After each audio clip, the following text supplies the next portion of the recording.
Friendos, Heyo Friendos, wow. Hello. And welcome to Parahumans /Worm, chapter, whatever one we're on, it's a big one, part 2. Yeah, so I had to get this one in half. We gotta continue, and we're gonna start off with, explain the situation with Hook Wolf Cricket, Storm Tiger, all that stuff, and then start moving forward into there. But, straight up continuation is how to split the video. It's gonna be good. I hope y'all enjoy it. It's on me, Berry Girls Hearts, your host. And FallenFromGlory is here, and it's gonna be good. And, I think the No AM, video series for Worm should be linked as well. It definitely should have been the last one as also, yay. Hopefully it's there and everything's good. Alright, love your friendos. I should get into it. Have fun. Do you all enjoy? Bye-bye. Or hello, whatever. Me. Brief thing here about Storm Tiger. Thing is, they get hit by Hook Wolf, Storm Tiger, and Cricket all at the same time. Yep. When they're on their nice little ambulance ride with Coil's men. Bammo! These three are the first thing out the gate on them. Woof. Yeah. Well, right. I should also mention. So it turned out that Brian, having no scent, came up. Yeah, it did. It paid. That was a thing that paid off. Also, it kind of also makes sense now why Kaiser invested so much into freeing Hook Wolf when he's been caught the last couple of times before he could go to the birdcage. Because we have a giant wolf. It finally makes sense. Yeah, this is why he's a lieutenant. And if he's not because of his leadership acumen, but he's just fucking dangerous. Right, and okay, imagine some scenarios around Hook Wolf, because he's a very interesting character now we've gotten here. If everyone thinks he shifts form, like from metal dog, basically, to person, right? That's what they're assuming happens. But he really takes in metal to put into his form. Let's say that's what's actually happening. So they have rules for how they handle a changer. So when they're transporting him to that place, they have all the precautions for someone who shifts shape. But they have none of the precautions for someone who erodes or gets rid of metal. So he just absorbs the transport vehicle into himself and then shapes up, kills everybody, so there's no witnesses to what he did, and then goes back. I mean, it makes sense that he could get away with it once or twice. Once without help and again with help. It makes logical sense why someone like him, who we know the way they function and what they're classified as, might not exactly line up. In fact, he might be one of the reasons there's so many special things going on of why someone like Bakuda, Long, and Page couldn't escape, is because they've dealt with things like him. So, I think it's really interesting and allows us to build around the world a little bit more here and go, okay, if he escaped on his own, it could be because of this stuff. If he escaped because of Kaiser, then Kaiser's investing in this side of things when it comes to him. So we got a lot to think about when we saw him actually doing stuff. That's nice. Yeah, and speaking of thinking about stuff, Gru is on top of things. Although his darkness appears to be fairly ineffective against Storm Tiger, who, by the way, manipulates wind. He throws out wind blasts. He can make himself fly with it. He can make wind explosions by compressing and decompressing points of air. Essentially, it's just kind of creating pressure points in the atmosphere. It's really interesting. If you wanted to destroy the city with a nuke, Storm Tiger plus anyone who can fly is your way to do it. Because you just have them compress it down in those claws for so long and everything, and then you fly them up right to where the atmosphere starts and have them release it, and it'll Sure, he'll be gone, but so will the city. But Yeah, I mean, Stormcloud can fly by himself. Like he he's has enough very control of the dangerous. air to fly around and He shit. can do So it by himself. If he wants to, he can suicide bomb an entire city away. He's a real he threat. could. Yeah. So But yeah, to so get him and Hook Wolf and Cricket. Wolf. Cricket doesn't seem on the same level of power as these guys. However, she's on the same level of been through the ringer as these guys, and it really shows in the fight. So However, they all have this similar Right. theatrical background, which gets in the way of them accomplishing things. yeah, so that is the thing, is that they are, all three of them come from the same place, right? When Hookwolf got recruited into the Empire, he's like, "Cool, I'm coming, but I'm bringing these two guys with me because they're my pals. They got me. I got them. We're tight." They all three of them come from the background of underground pit fighting, and so which is kind of like being a gladiator but messier. So all three of them are extremely competent in a fight. They have spent years in life or death, like pit fights, like barehanded, right? So they're all good, very good at combat. However, the key to being a successful gladiator is not just winning the fights, but like being entertaining. So yeah, they also are rather inefficient in some methods because they've trained themselves to not just win fights, but to win fights and be flashy while doing it.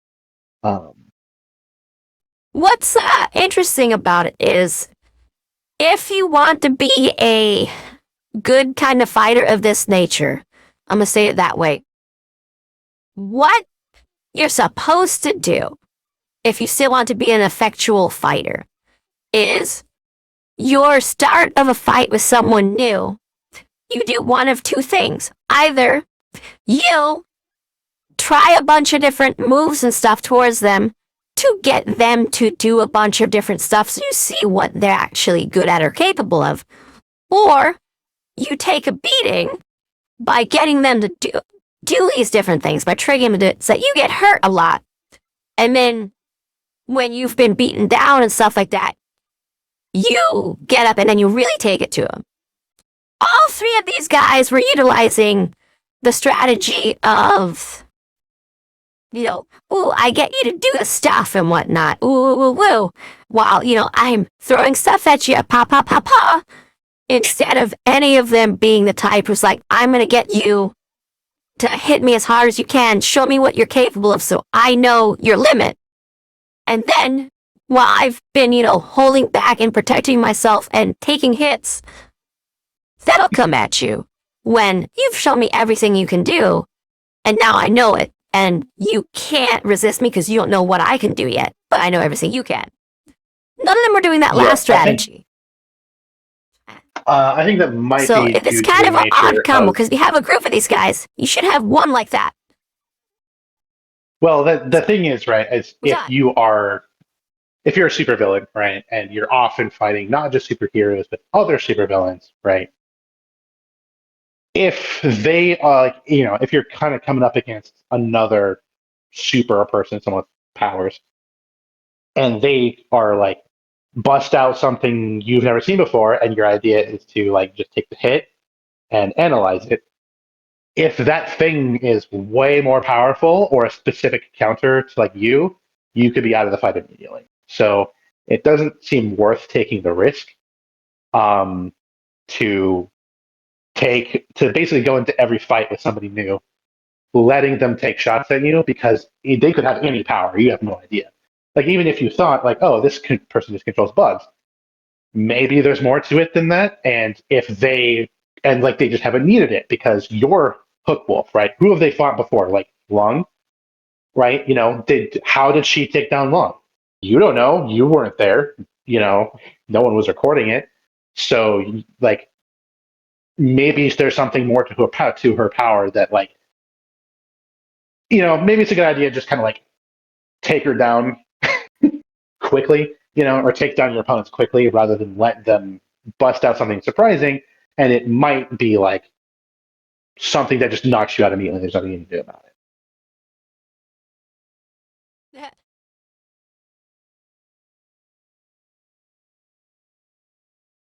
Okay, that okay. I again want to say on that. I'll have to wait and see your life. Yeah, because that's a lot. I was like, okay, so you gotta take a breath and then continue with more, or is that that?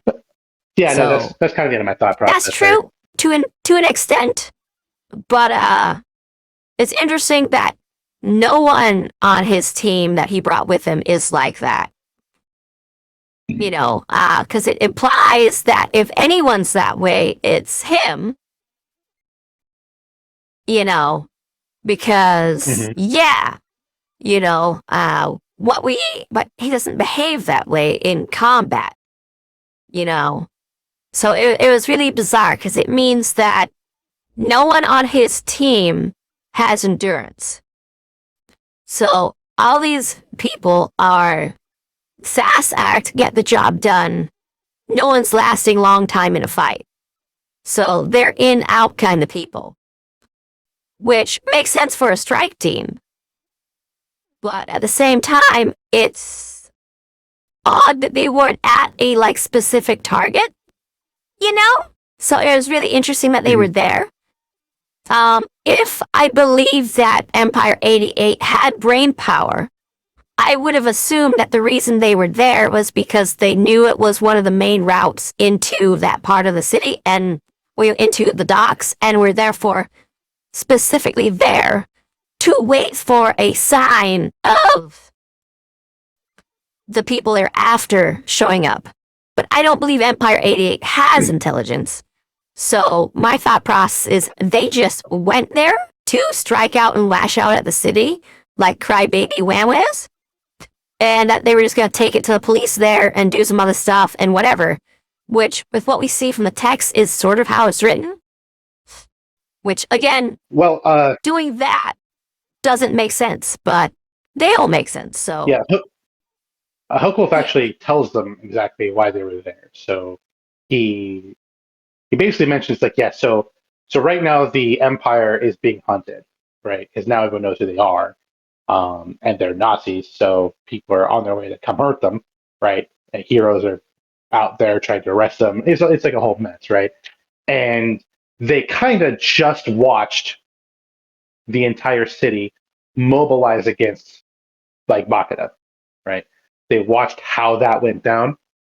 And so what Hookwolf says here is that running into them was a complete coincidence, and what they are doing is they're going around to like the blockades that are being put up and just wrecking them to make sure that the Empire doesn't get hemmed in and like into a small area, like what happens to the ABB just like the week prior.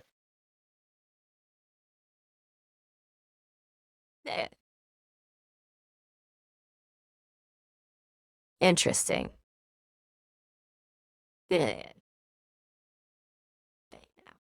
Well, So, yeah, it's with not Purity like, and the others attacking that big part of the city, I'm just talking about strategy here for a second. With Purity and those other ones attacking that big part of the city, which is very flashy, gets a bunch of the heroes to go have to deal with that immediately.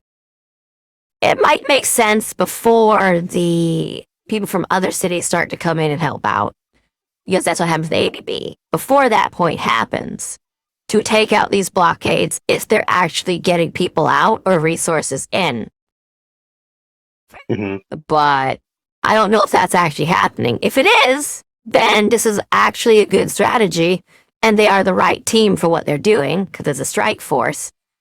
So go in there, kill police officers, kill normal people, and you open pathway, and then move on to the next section.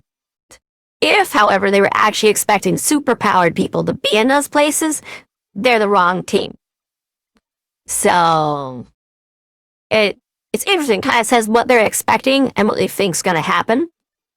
So that might be why they had Purity, take that cameraman and do that thing. That might actually be part of an actual strategy.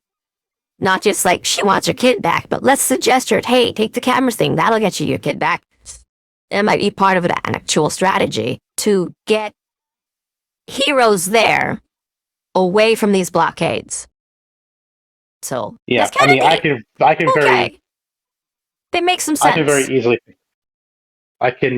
very easily picture like Kaiser on the phone being like, yeah, you should totally murk that guy on camera.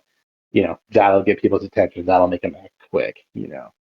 And just like whispering into her ear, and she just like That'll get to so bring you your kid. yeah, in her own head that she's not thinking critically, obviously.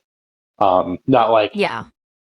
any of them are particularly good at thinking critically, but in this kind of situation, when you're being hunted and your kid's just been taken, you're probably just gonna like go with whatever the first person who seems to be on your side suggests. Um, which is not the best of moves, but it is what it is. Well, it's either We that also or get you go secret. and you start making a point out of other people's stuff, which is bad. Uh-huh. Because the way this typically would go down is you go find someone who's on your enemy team and you kill their kid. And you start doing that to more people on their team until you get yours back. That's what typically sort of happens here. But again, everyone in this show, book, series is really nice. So she doesn't go around and say find connections to other heroes who she's met since, not being with those people and start killing their kids or taking their kids. She doesn't do any of that. Instead, she just rages against a part of the city no one cares about as far as she's concerned. So, again, for what she is, really nice.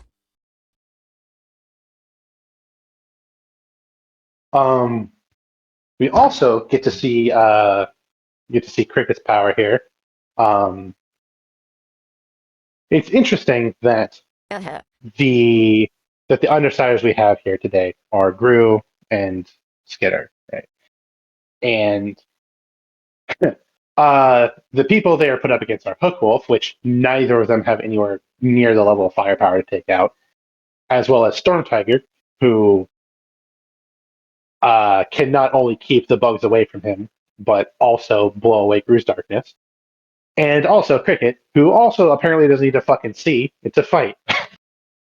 Um, she has this sort of like sound-based power that lets her send out these little pulses of noise that's barely audible. That she uses like a sonar. Um, but also she can just kind of keep the noise up, and it's apparently really fucking detrimental. um, so yeah, she's not on the same level of Oh, like yeah. raw power as the other two. Instead, she's more like she's no less dangerous, that's for sure, in a Yeah. one-on-one fight. When I said, That's she doesn't have the raw power and ability that others have, but she has the skill for that, which, is really interesting. mhm. Because, like, if none of these people had powers here, right? If actually none of them did, Yeah.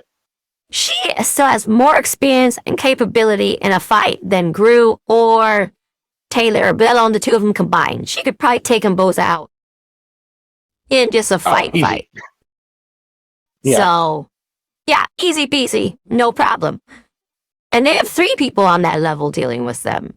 The powers and abilities that only do so much for that,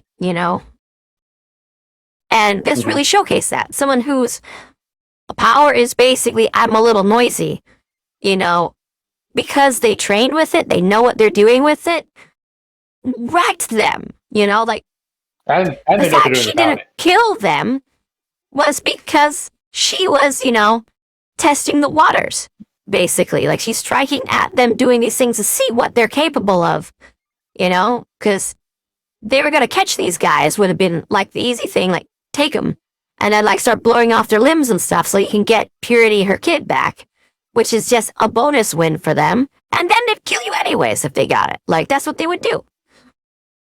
So, yeah. Yeah, it's That was almost a like really intense fight. they're And the I was just gonna say it's almost like they care Go more on. about the fight than they do winning. Not almost. It's 100% the case. Uh, yeah. Because Which makes sense because like these if guys they weren't, were in that area. They could have retired, man. They could have left the whole field behind and been like, you know what? I'm gonna go start herb guiding. But no. yeah, I mean these people don't strike me as the kinds of people who joined the underground like gladiatorial combat ring because they had to. Like like they were veterans who needed money and they were highly trained in CQC and that was all they really knew. And so that's what they decided to go with. It feels more like these are the kinds of people who did that Yeah. because they glorify it, right? Like they live for Yeah. fighting people Or they grew and they don't up really in give it. a shit. Because you can grow up Yeah. in these underground fighting areas. That's, a thing you can grow up around. Like, they exist everywhere. And some of them aren't even Mhm. illegal. Like, there's lots of, like, MMA matches, even, like, down there in Wasilla and whatnot. You can go up and, like, do a cage match and have, like, an MMA-style fight with somebody and make, like, 50 to $100. You know? That's Yeah, a I thing you know. could do every night if you wanted to. I've been to one or two of them. Yeah. Yeah, exactly. So there's people who grew up around this and they love it and that's what they want for their life. And it's quite possible these people are like that, or like you said, they got into it because later in life they learned that's what I want to do. Mhm. Whatever the case, they're here now. They have all the skills they needed from that and have spent the time applying it. Like, the thing is, Gru and Taylor were never going to win this fight because Gru's strategy is escape when it comes to an Mhm. unfair fight. And so is Hookwoof's. Mhm. So that they both have that same endgame strategy. And the big combo breaker here that made everything work and got Gru and Taylor out again was Coil's men. If it weren't for them and the stuff they brought, no one would have won this side. Like, Hookwolf and them would have won. Yep. Yeah. Yeah, it's the fact that they were in specifically like an ambulance, right? Um, because kind of what happened here was Gru kind of stepped up, and if I remember, correct me if I'm wrong here, but I'm pretty sure kind of what happened was Gru threw up his darkness, Storm Tiger kind of blew it away, and then he like basically made fun of Gru to Skitter. Because he couldn't smell him anymore, he assumed because he couldn't smell him at all, he assumed that he had run away. Um, what actually happened is Gru doesn't have a smell, and so he went and got an oxygen tank, chucked it at them through the darkness. It landed. He shot it, and suddenly, uh, the fight was now a 2v1 with the Undersiders basically against Cricket, which they still couldn't win. By the way, once Yeah. again, kind of one person had a counter to both of their powers, where not only is Cricket better in a fight than Gru is, but she doesn't care if it's dark. She can sense Yeah. exactly where they are anyway. And again, she doesn't need to see through Taylor's swarm of bugs. She can just see everything. She's like locally omniscient, and her Yeah. sound like stops the bugs from biting her. So I she I kind of want to just kicks say their ass. something before we That kind explain of how thing. this part ends.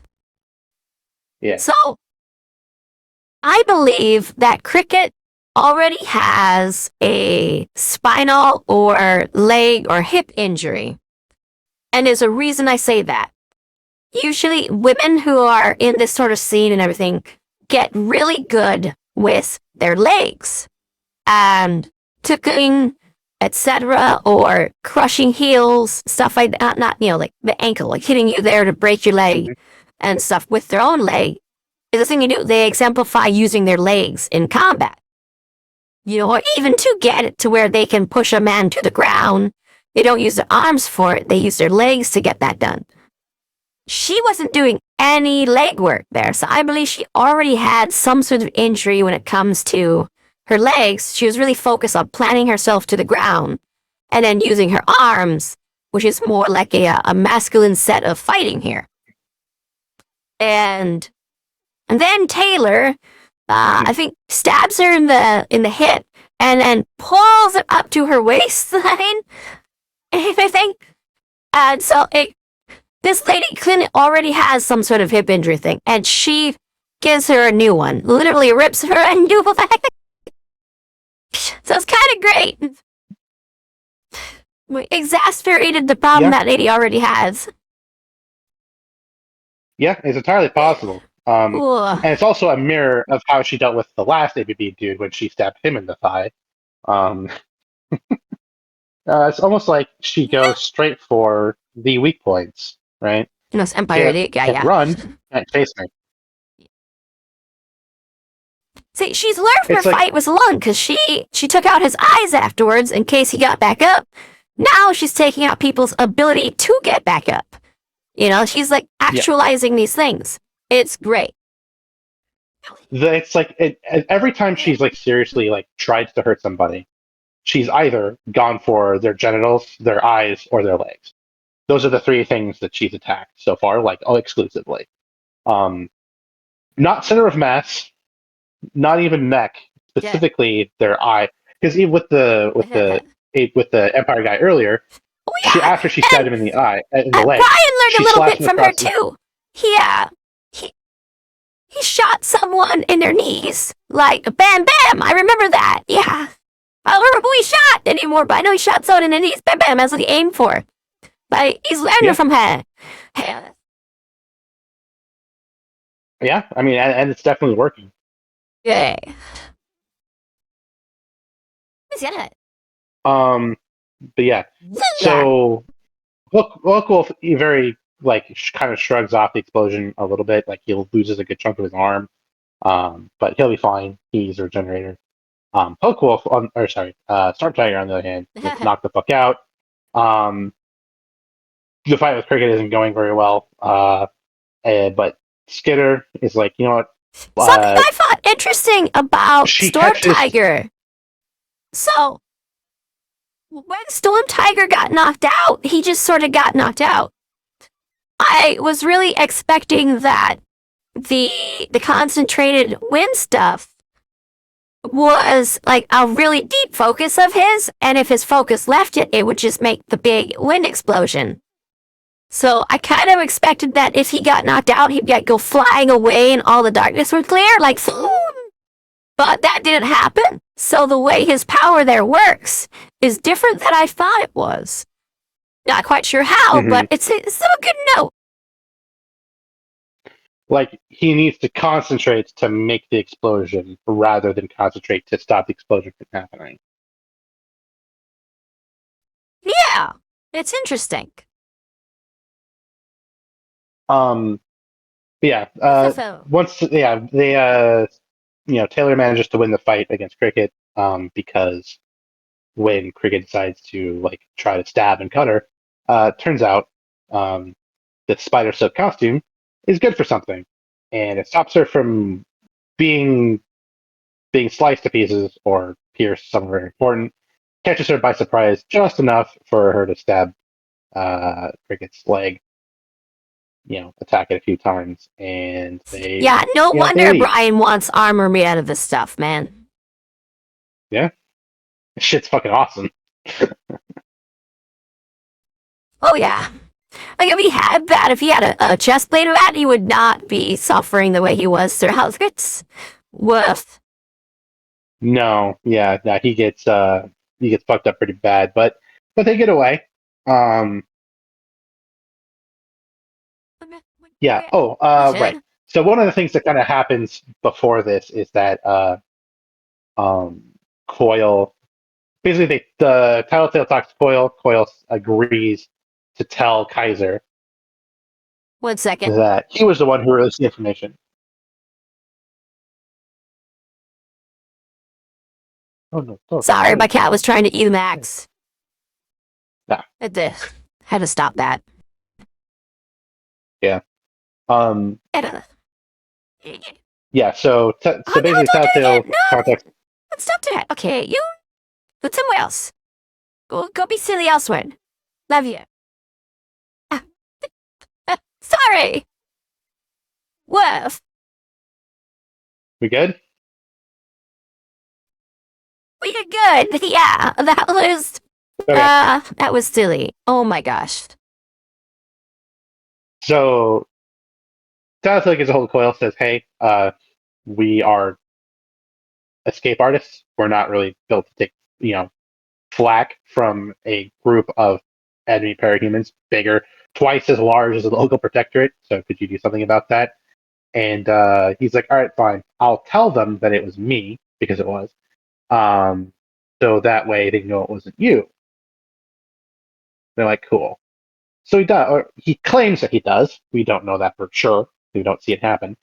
But then Coyle gets hold of him and says, "Yeah, I told Kaiser that it wasn't you, but he's keeping that to himself, and he's just using this as an opportunity to let his people have a justified reason to go out and cause a bunch of mayhem, and like attack his enemies for him." Yeah. He's like, And then Coyle once they kind of, can't go out and publicly say he did it because if he does that, then the protectorate is going to turn on him and focus on his operations, and he's still trying to get the city in order.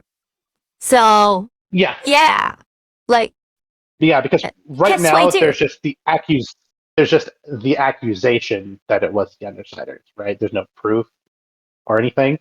So it's not like the entire city is against the Undersiders right now. I'm sure plenty of people are just because they believe the first thing that they hear. Um, but it's not like, oh, there's like evidence that these people broke the rules, right? As soon as Coyle comes out and admits that he did it, then that's no longer accusation, that's admission, right? So that's a lot bigger of a Yeah. problem than just some accusations being thrown And around that you can again, deny. everyone's like, oh man, it's so weird to go after their family and stuff. It's so against the rules and stuff. Ugga bugga. But I'm like, that that's how everything I've seen ran, It's like, of course I'm gonna go kill your kids, That's what I'm gonna do. Like, you started shit. It was always on the table with everyone. So it's really interesting and strange that there's some taboo against it when it's like, that's the expectation. You should have planned for it and protected your family better if you were gonna come after me or mine. So Yeah, very so interesting. the Yeah. I think so that's definitely one part superhero genre, right? Like there needs to be some force that stops people from just doing that all the time.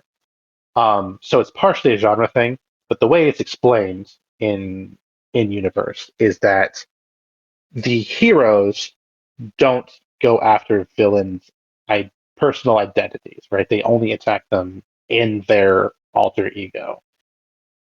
The reason they do this is because there are much bigger problems out there than just local crime lords. The Endbringers are a big one.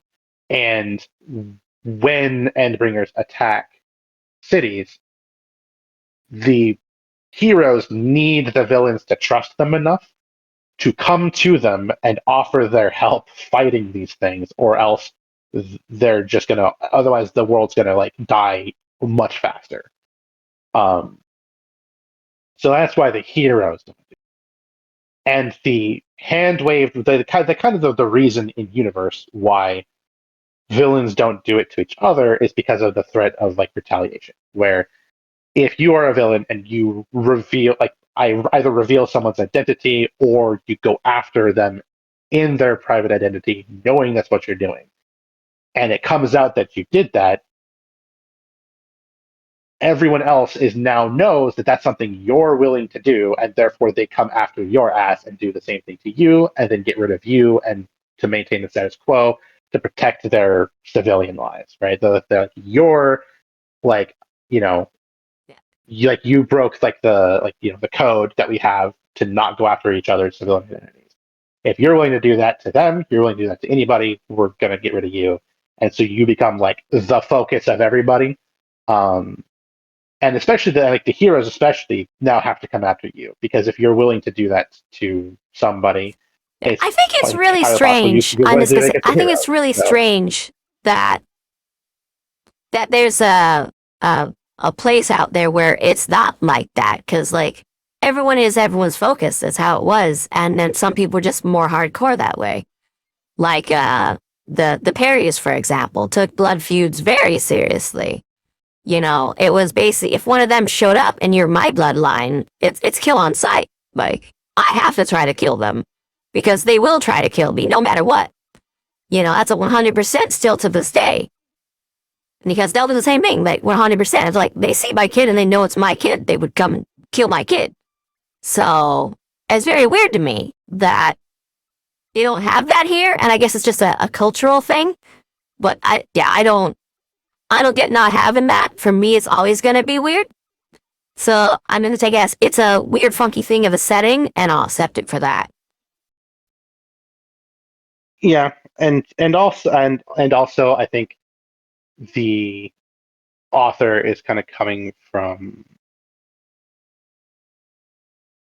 they kind of have Okay. this sort of view of organized crime through like Italian mobster kind of lens, where like they're like, the picture is like there are these different factions who are all like competing with each other, but they do so in a civilized manner, um, because they have some God, measure I of wish it respect was that for way. each other, or yeah, or like because Yeah, if they like if that would they be don't make the nice. first step of, yeah, the kind of the idea is once someone escalates, then that becomes the new baseline.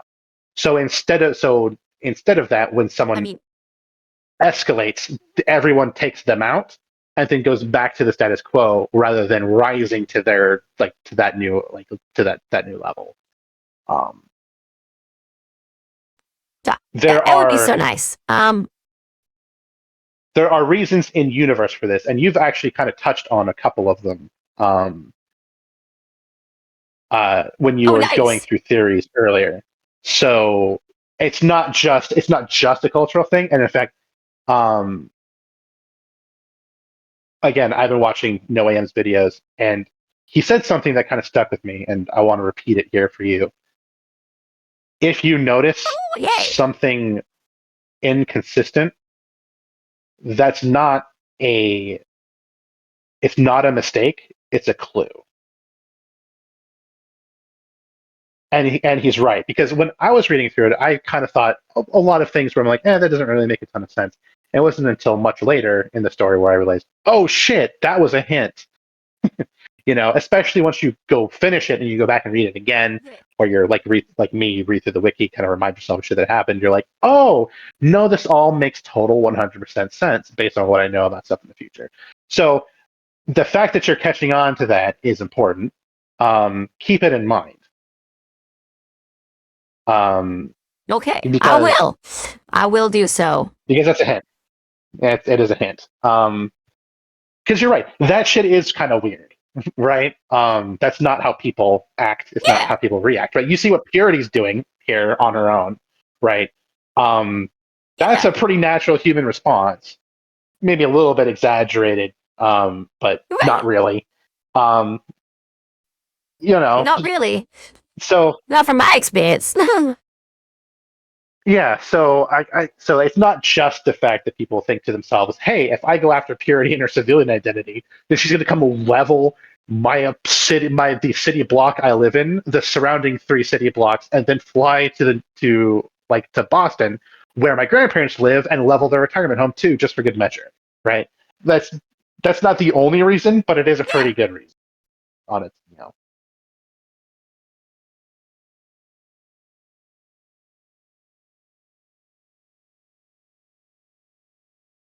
Okay. Yeah. But yeah, like that.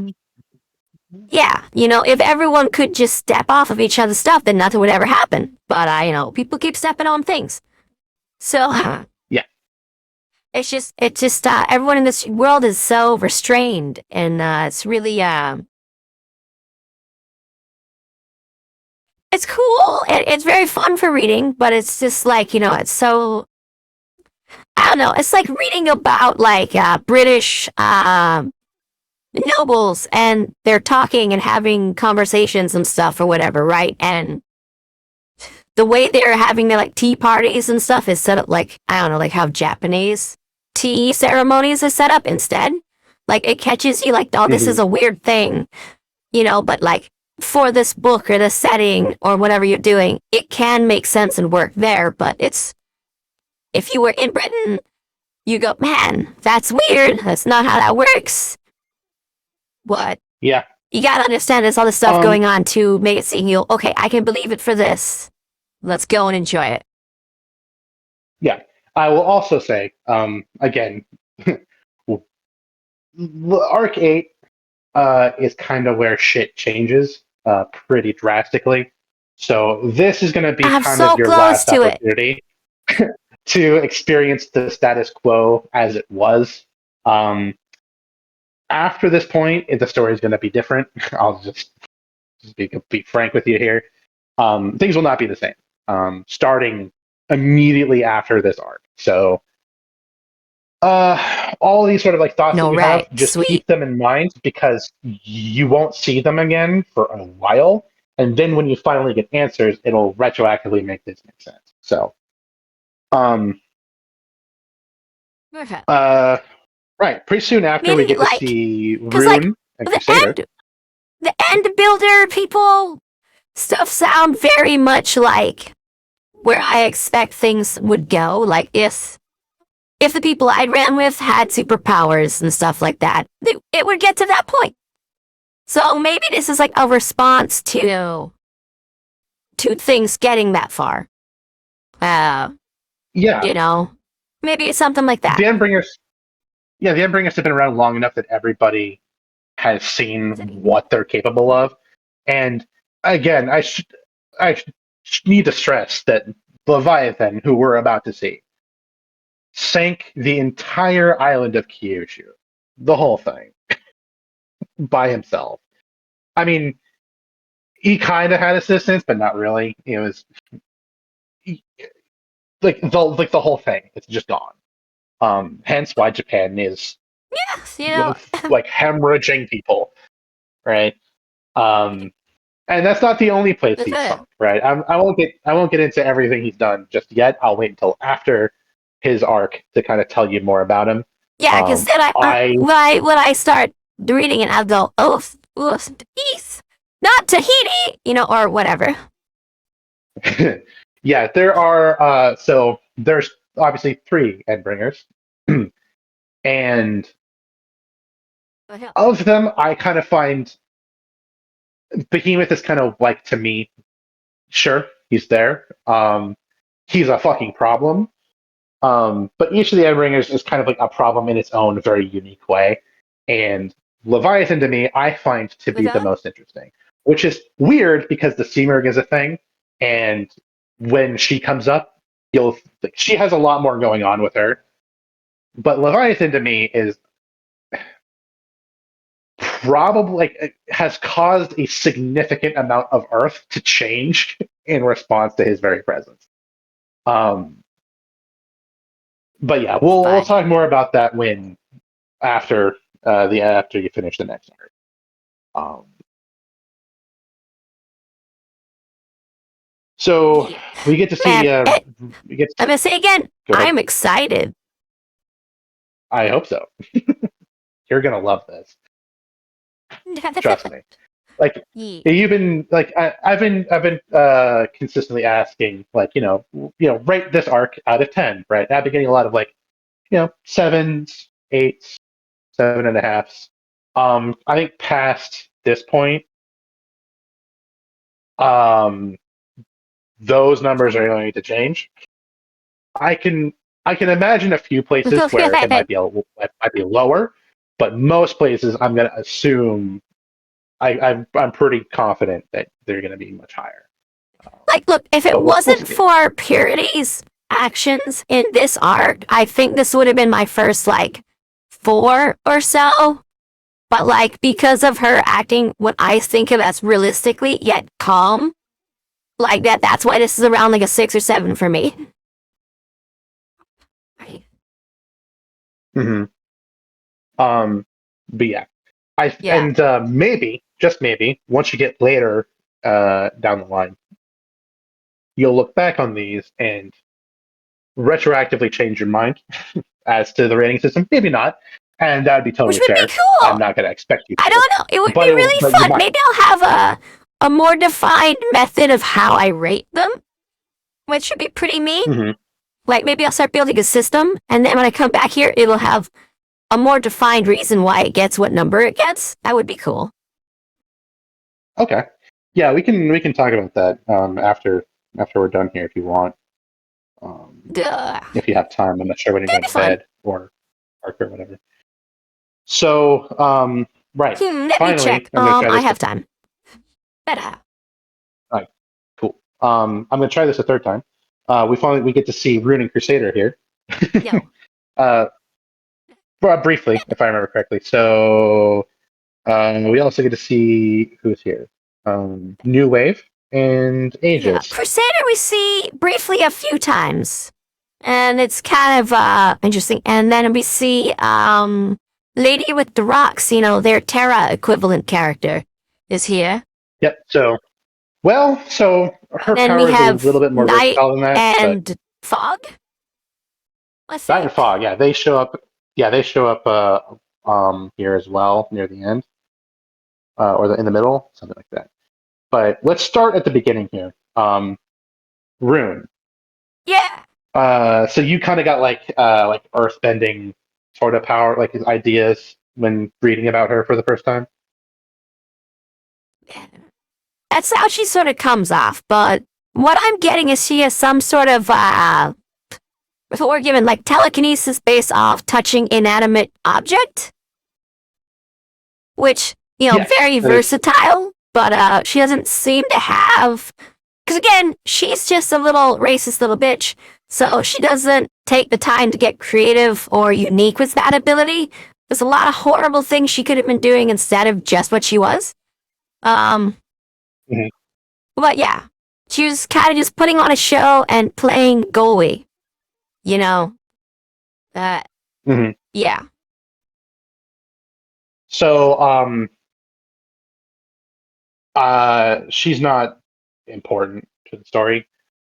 Many of these characters aren't like super important going forward. I Wait, mean, you as you can say imagine, it like it is? She's not important.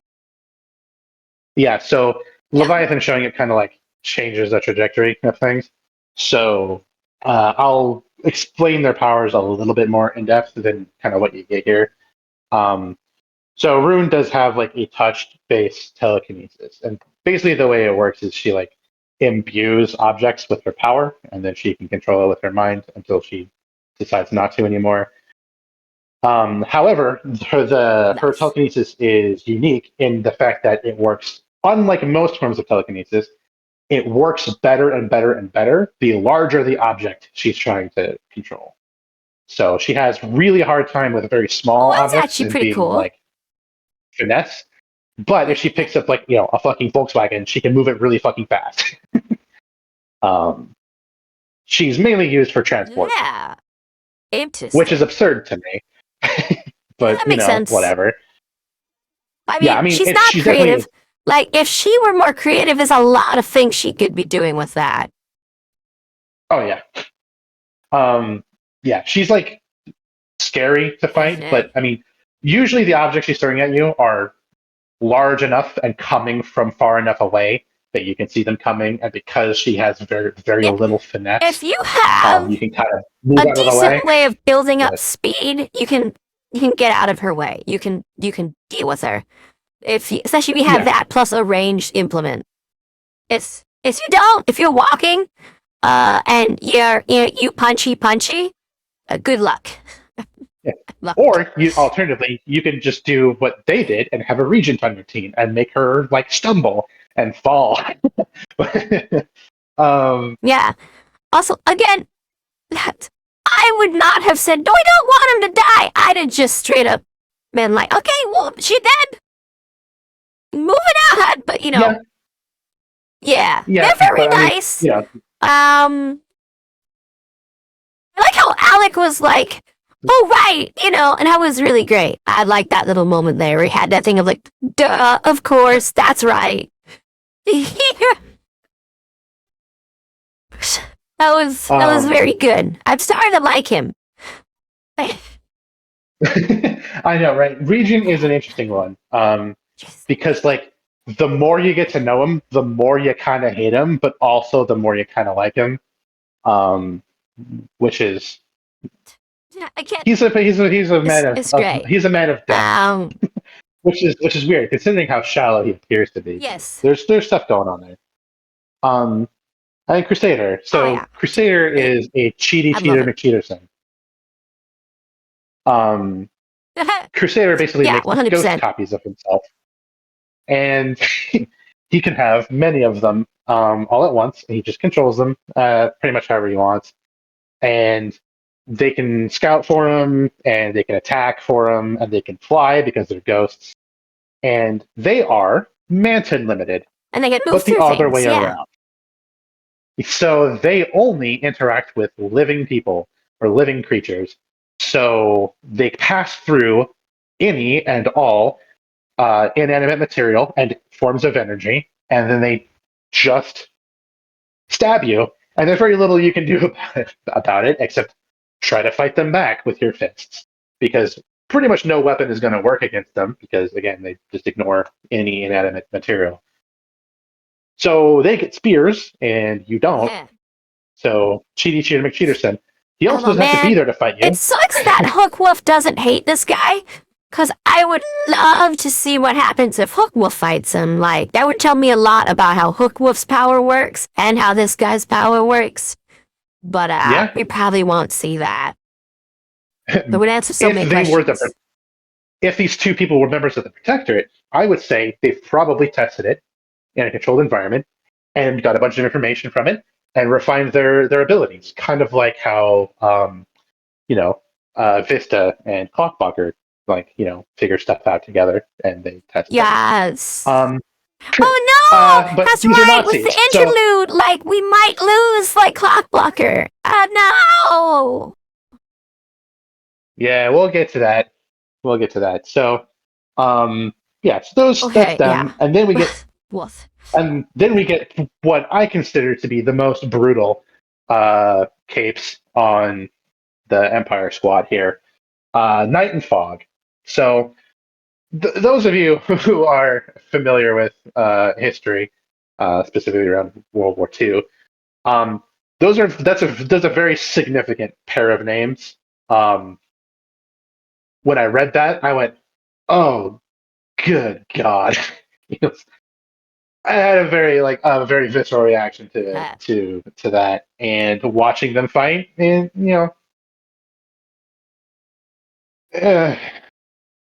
it's a thing. So Night can turn into a acid rain cloud, which is great. And Night, sorry, that's Fog. Night can become a thing. What that thing Night is like we when don't it turns know. into a eldritch monster. Yeah. Yes. So basically, the way her power works is if she's being looked at, she is a person. If she is not being looked at, then boy, she isn't.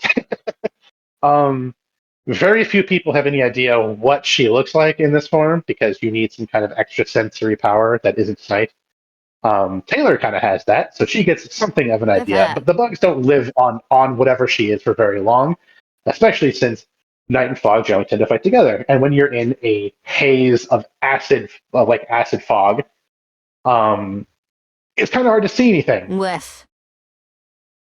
So not that that's her only trick.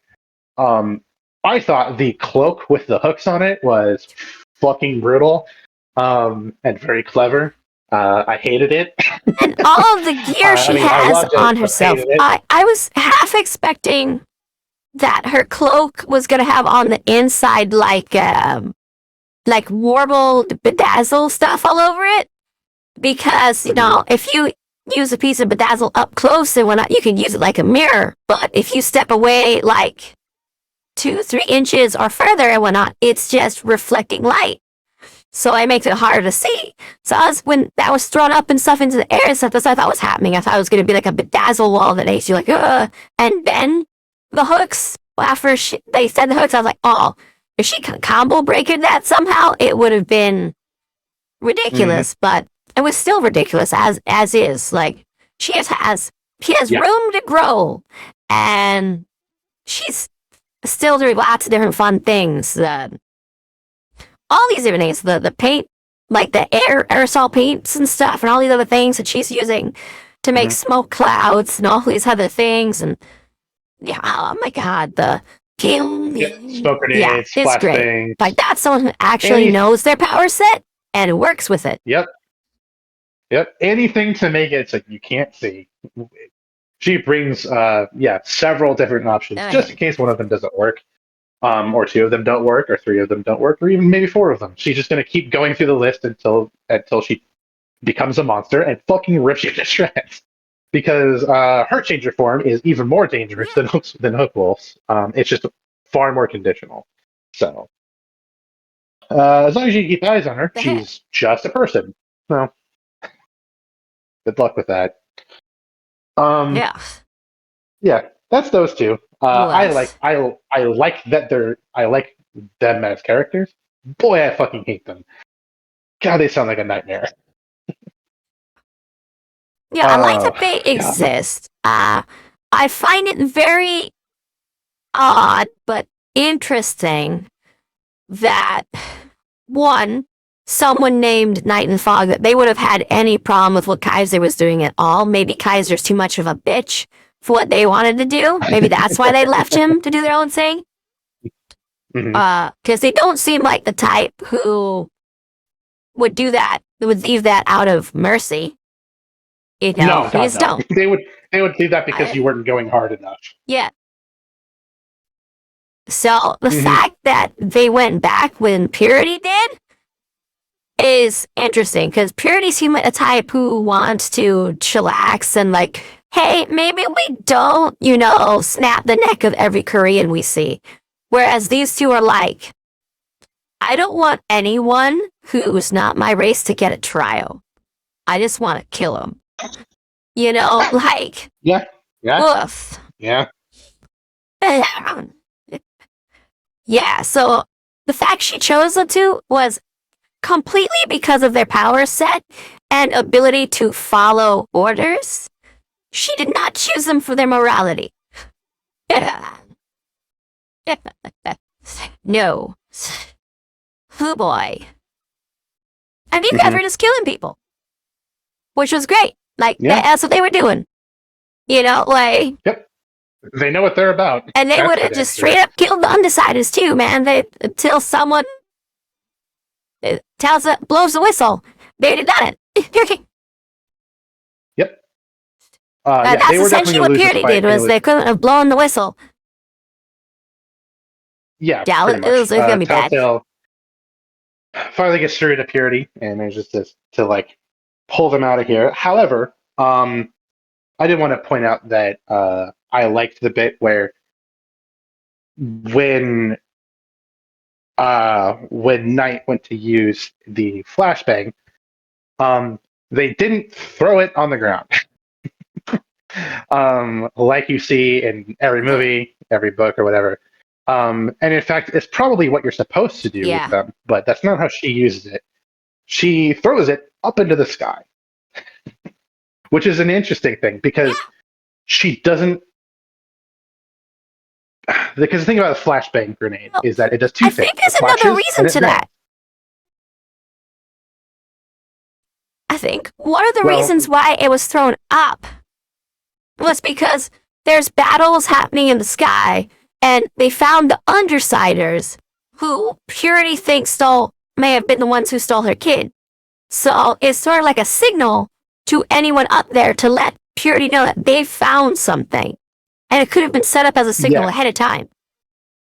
it You know? could. That's that's probably part of it. Another thing that another thought that I had was that flashbangs they have a flash, they have a bang. The reason you throw it at people is because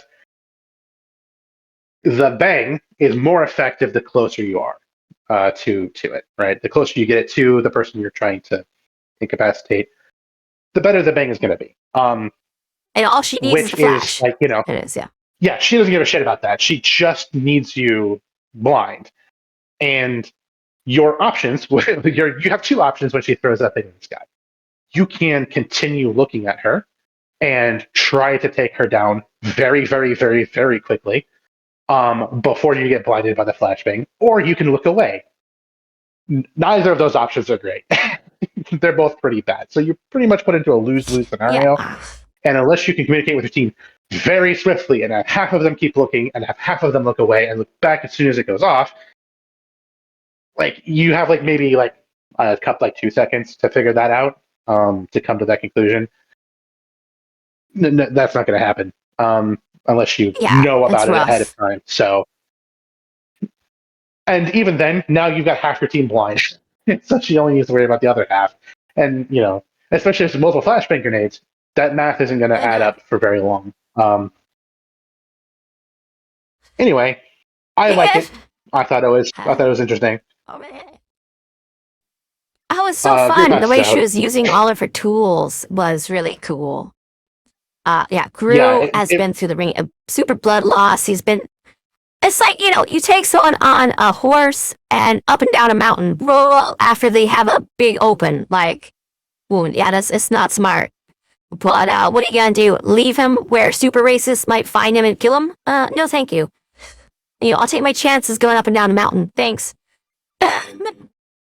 hmm Um, Yeah. right. So yeah. The dogs Yeah, get this fight riggedy doesn't go riggedy super. wrecked, by the way, on this. Yeah, Woof. they do. Luckily, Rachel's power fixes them pretty quickly. So even though they can take permanent damage in this form, once they go back to normal, they're fine. And then the next time they grow, they're fine again. So it's Almost. kind of like and if they're Angelica runs the risk of having a heart attack. So after this whole thing, she has to rest and recover it normally. And yeah. it's really like, oof. But cool. And so it mentions, Mhm. like, yeah, Fog does some wacky stuff, man. Oof. Yeah, that acid is Yeah. pretty effective, as it turns out. So, um, right. So Tattletale does what Tattletale does, and got into Purity's head and convinced her, like, to go talk to Kaiser. Like, Yeah, hey, using you're her being own lied sort to. of like racist circular logic. Like, yeah. Yeah, I think she was probably It's like, pretty yeah. quickly able to put together that Purity doesn't trust Kaiser like at all, and was really only doing this because she didn't have anyone else giving her direction. So Telltale provides her another direction and plays off of her like distrust here. Be like, hey, he's playing you for a fool. Look at all of the work you're doing for him for free, right?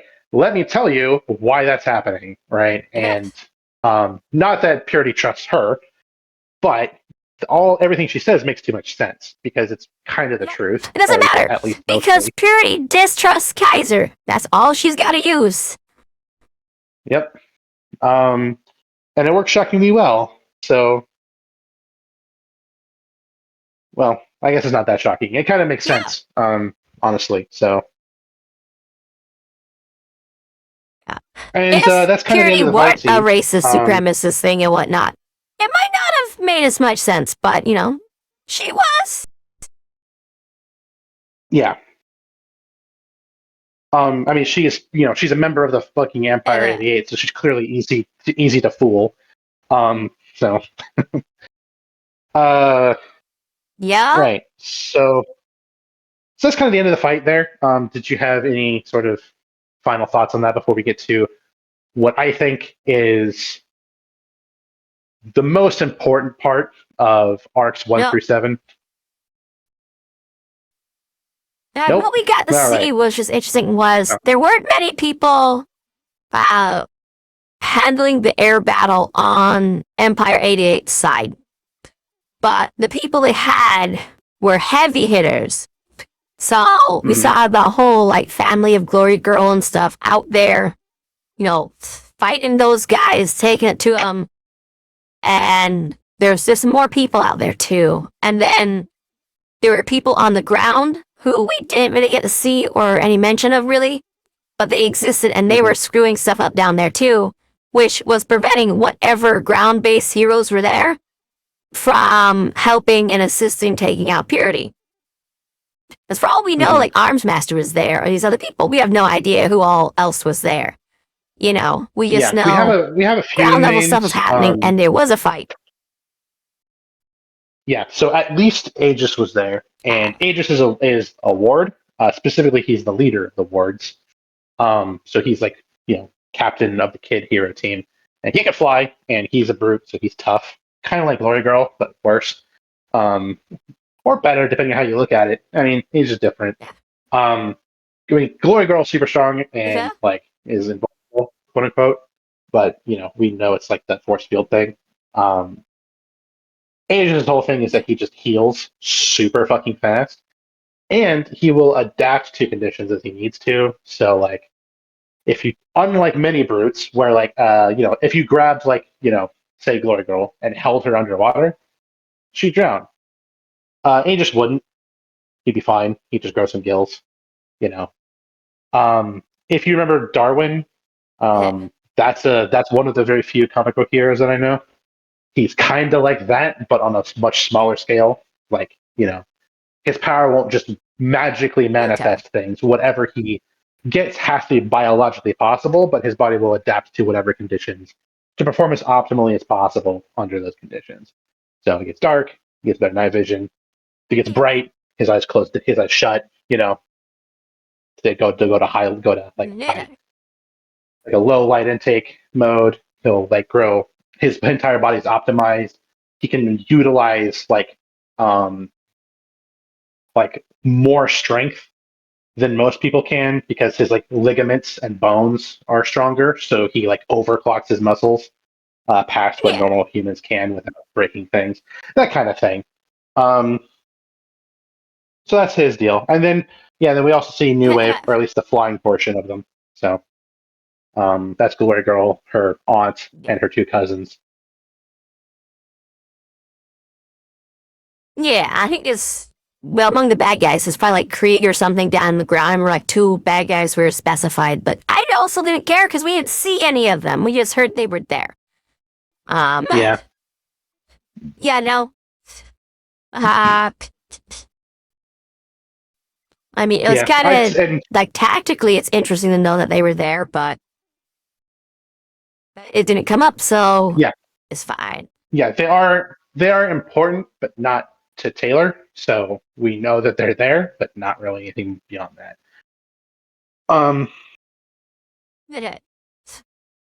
Right. Oh, there was a moment where Taylor had an opportunity where she could have had her knife thing and gone and killed that night. There's a moment where she had that opportunity, but if she did take it, she would have Fog. No, Knight. I think it was Knight who she might have been able to kill at that moment because of how everything was. And she was still injured and stuff. She hadn't had time to turn back yet and heal. So she could have taken her out, but if she did, she would have been killed by Crusader, who was right behind her. So the fact that she hesitated to do any action, and then Tattletale spoke up in that moment, actually prevented the team from losing a member, because it would have been 1-for-1, which... Not a great trade. The Empire has like 13 it was a really interesting moment to right? Exactly. It was a really interesting moment to look at from like, I just read through this and I'm like, oh man, that was close. Phew. Yes. Yeah. you don't want to So trade. yeah, You don't want to trade material when I think that's one of the in a interesting losing thing position. about the fight. Exactly. Yeah. Plus, again, like Taylor might be like emotionally compromised or stunted. Oh, However you want to look at it. oh yeah. Like There's another part of the neurodivergent. fight actually. There's Um, that is Go interesting. ahead. So when they're throwing shit at them, when rocks and stuff are being thrown at them and stuff because that leaves uncreative, and she blocks off the path everyone else took. Taylor managed the dog to go against its better Orders. nature to follow her crazy wackadoodle instruction. You go jump on this floaty rock bit, do this thing, and then jump off of that to get where everyone else is. Like she succeeds Mm-hmm. in doing that. So that was pretty interesting to note. Like she managed that. So whatever she's doing about learning about dog stuff and whatnot is paying off. Yeah. Plus, like, I think the time spent with Rachel and the dogs together, right? The dogs see them together and like have kind of come to accept Taylor as like a member of like their group, kind of like integrated into the pack almost. And at the very least, from what Yeah. they've seen so far, it seems that Taylor and Rachel are kind of on the same level, at least mostly, which is in a position above them. So like, well, if Rachel listens to her, then we should probably do that. Um, Dogs are smart. Yeah. Dogs are smart. That's that. Right. So I think that's about it, right? Well, that's better for the fight, yeah. I mean, we might mention that, Angelica, you know, refused to back down from the horrific monsters and whatnot, and since she took one for the team, dealing with Fog, because like that, it could have been a lot worse if Fog decided to start running past the and everything, and then went straight for the team. That could have been a real problem if Mm-hmm. he just normal ran and then foofed up over there. But instead he was distracted trying to take out the dog for a while, so that slowed him down. So that's it. That's all we got. Yeah. Angelica's a good girl. No. Angelica's a good girl, man. Right. Like she's like, no, that monster's like a demon, mama. I'ma keep that from you. Yeah, good girl. Um, right. So the other siders meet up with Coil again, and this time he's more specific in his offers. Yeah. Um, and right, I talk about those, but frankly, I don't really care a ton about them. Kind of the The main point is that they were crux made. of the Yeah. meeting. Yeah, it's kind of just expanding upon the earlier discussions. Like, I'll give you this, and I'll give you that, and I'll give you this, right? We kind of already knew most of that stuff. It's whatever. Rachel's kind of like, all right, well, as long as I have somewhere to take care of my dogs, I guess I don't really care enough. Although before she was kind of like, I'm totally not doing this because I don't trust that guy. She said that a lot. But Yeah. kind of like, Yeah. once the But chips were on the table and she was surrounded by people saying yes, the people that she knows and trusts, she kind of well, pulled it's not pressure. just that. It's that Um, she knows what she has for the dogs is weak. It can be taken out by people who are her current enemies. And she knows mhm. this person has the means to supply better facilities that won't have that weakness. That in combination with everyone else there is really what got her there. And she cares more about those dogs Yeah, than people. So, yeah. yeah. I think she's probably very acutely aware that the problem she's looking to rectify was caused by the man who's offering her the solution. Um, but I mean, there's only so much you can Yeah. really I do think she about has that. the idea down. Like, Um, especially now that that guy's also working to get rid of the group that brought us stuff into the place. Anyway, it's like, well, Crumholm was created. Will problem actually be solved in this direction and things just move other places for them to move on? Or will it just delve back into that? It's now up in the air. mhm. So right. I don't know. Um, right, and then we finally get to what's going to be Taylor's main sticking point here, right? Because she kind of came to the conclusion earlier when she was talking to her dad, if I remember right, that she's kind of realized or that she can't trust authority. Um, I'm not sure if she's had this exact conscious thought, but she's so distrusting of authority that I mean, up to this point, she's been believing in her to herself that she will turn in the Undersiders and turn in Coil to the authorities, and she's going to be a hero. Um, she's kind of finally come to realize something about herself, and is that she has an irreparable void between her and authority, right? Pretty much the only way for her to regain trust in authority is for them for their her for authority figures to do things that they simply can't do, which is like just step aside and let her do whatever she wants, appoint her to power, and just let her go quirk, go crazy, right? That's the only way she's going to trust authority is by being the authority. I, So she I think it's kind a of has bit that more thought than that. where But that is one side of that coin, which is really interesting. Because the other aspect I'm seeing here, if it's okay if I interject, let me first ask that. Is it okay if I yeah, interject, or you want to get this thought complete first? no, you're good. Okay.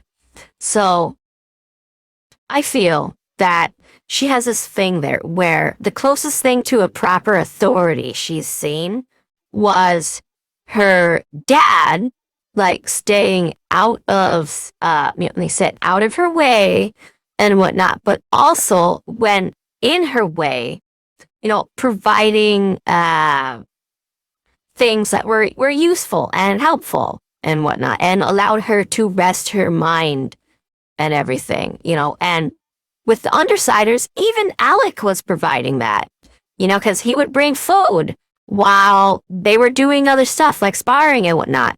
When sparring was getting her mind off of all these other things that are hard for her and letting her, get hard a different way, but all these different things is she needs a space where she is allowed to think, feel stuff and process her emotions. She needs a space where she can be herself and process through things.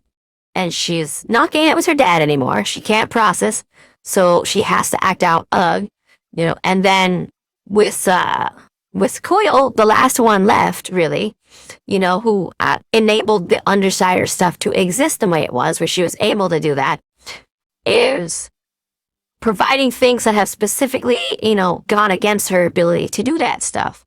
Like she sees in this moment, the kidnapped person and everything. So what was once a moment of relief for her, like robbing this bank, is now a thing where she did a bad crime thing, and like there is reason the kid was kidnapped and stuff. So now it makes that moment where she did relieve her mind and whatnot feel like, no, that's not right. You don't get to justify it. If you ever have a moment like that where you're, thinking nice and getting relief and whatnot, it's because you're doing a bad thing where other people are being hurt and you're being a criminal and you're going against everything you ever fought for.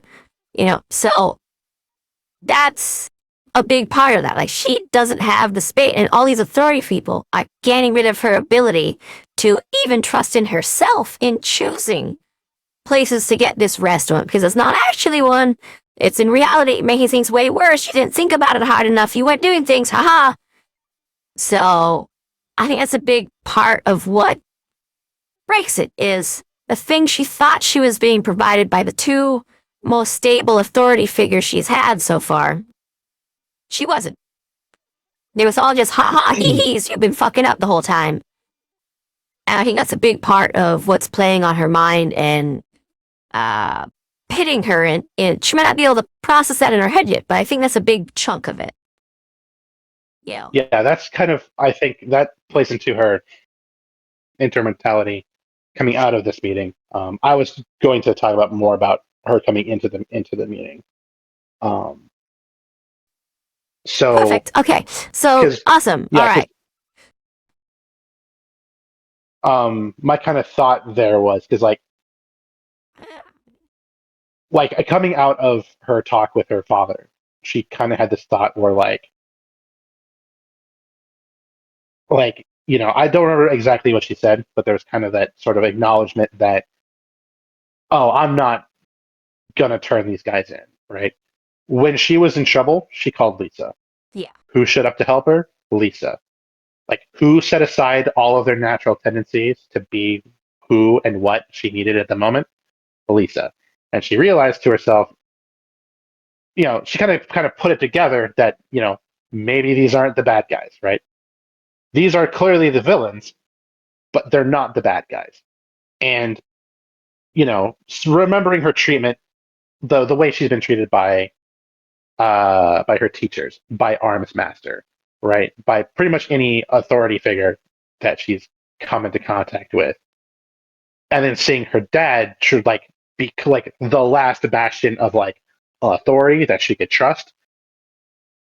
In her mind, turning on her, betraying her, and turning her last sort of safe space into a hostile environment, she kind of made that decision to legitimately actually join the Undersiders. Um, but paradoxically, not become a villain. She still wants to be a hero and do good and do the right thing. But she's kind of now finally acknowledged, okay, maybe with the way this city has been going, the heroes are doing a fucking terrible job at keeping good and order going in the city. Maybe Coil is the right choice, right? He seems like he knows what he's doing. He's got a good head on his shoulders. He's not on a bunch of Nazis, or he's not a sex trafficker, so that already puts him above the other gangs. And he's not, Right. And abusing his authority. he helped get rid of Right. those guys and all that stuff. So yeah, it makes some sense.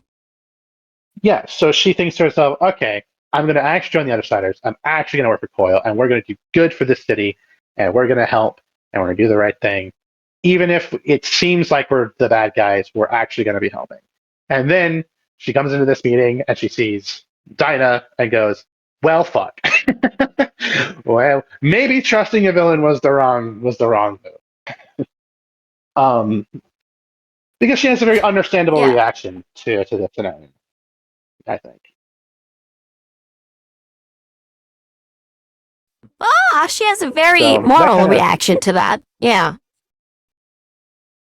So yeah, that kind of Yeah. sums up my thoughts of Taylor coming into this meeting. With that, What was your I think I initial summed up reaction to? her afterwards. To Yeah. what I saw with Coil? Of course. That was my initial reaction. Of course. That makes sense. Yeah. But what I think is interesting about this moment here is that it exemplifies what I've been saying about Coil and the leader of the Undersiders, who now I know as Coil, is that they have a top-down perspective of everything going on here, and they have no idea what the hell a bottom-up perspective is like, and they need that base covered, and they know they need that base covered, but they have no idea what it means when they mess up there, so they can't tell me what's going on with that, and they need it done by someone else.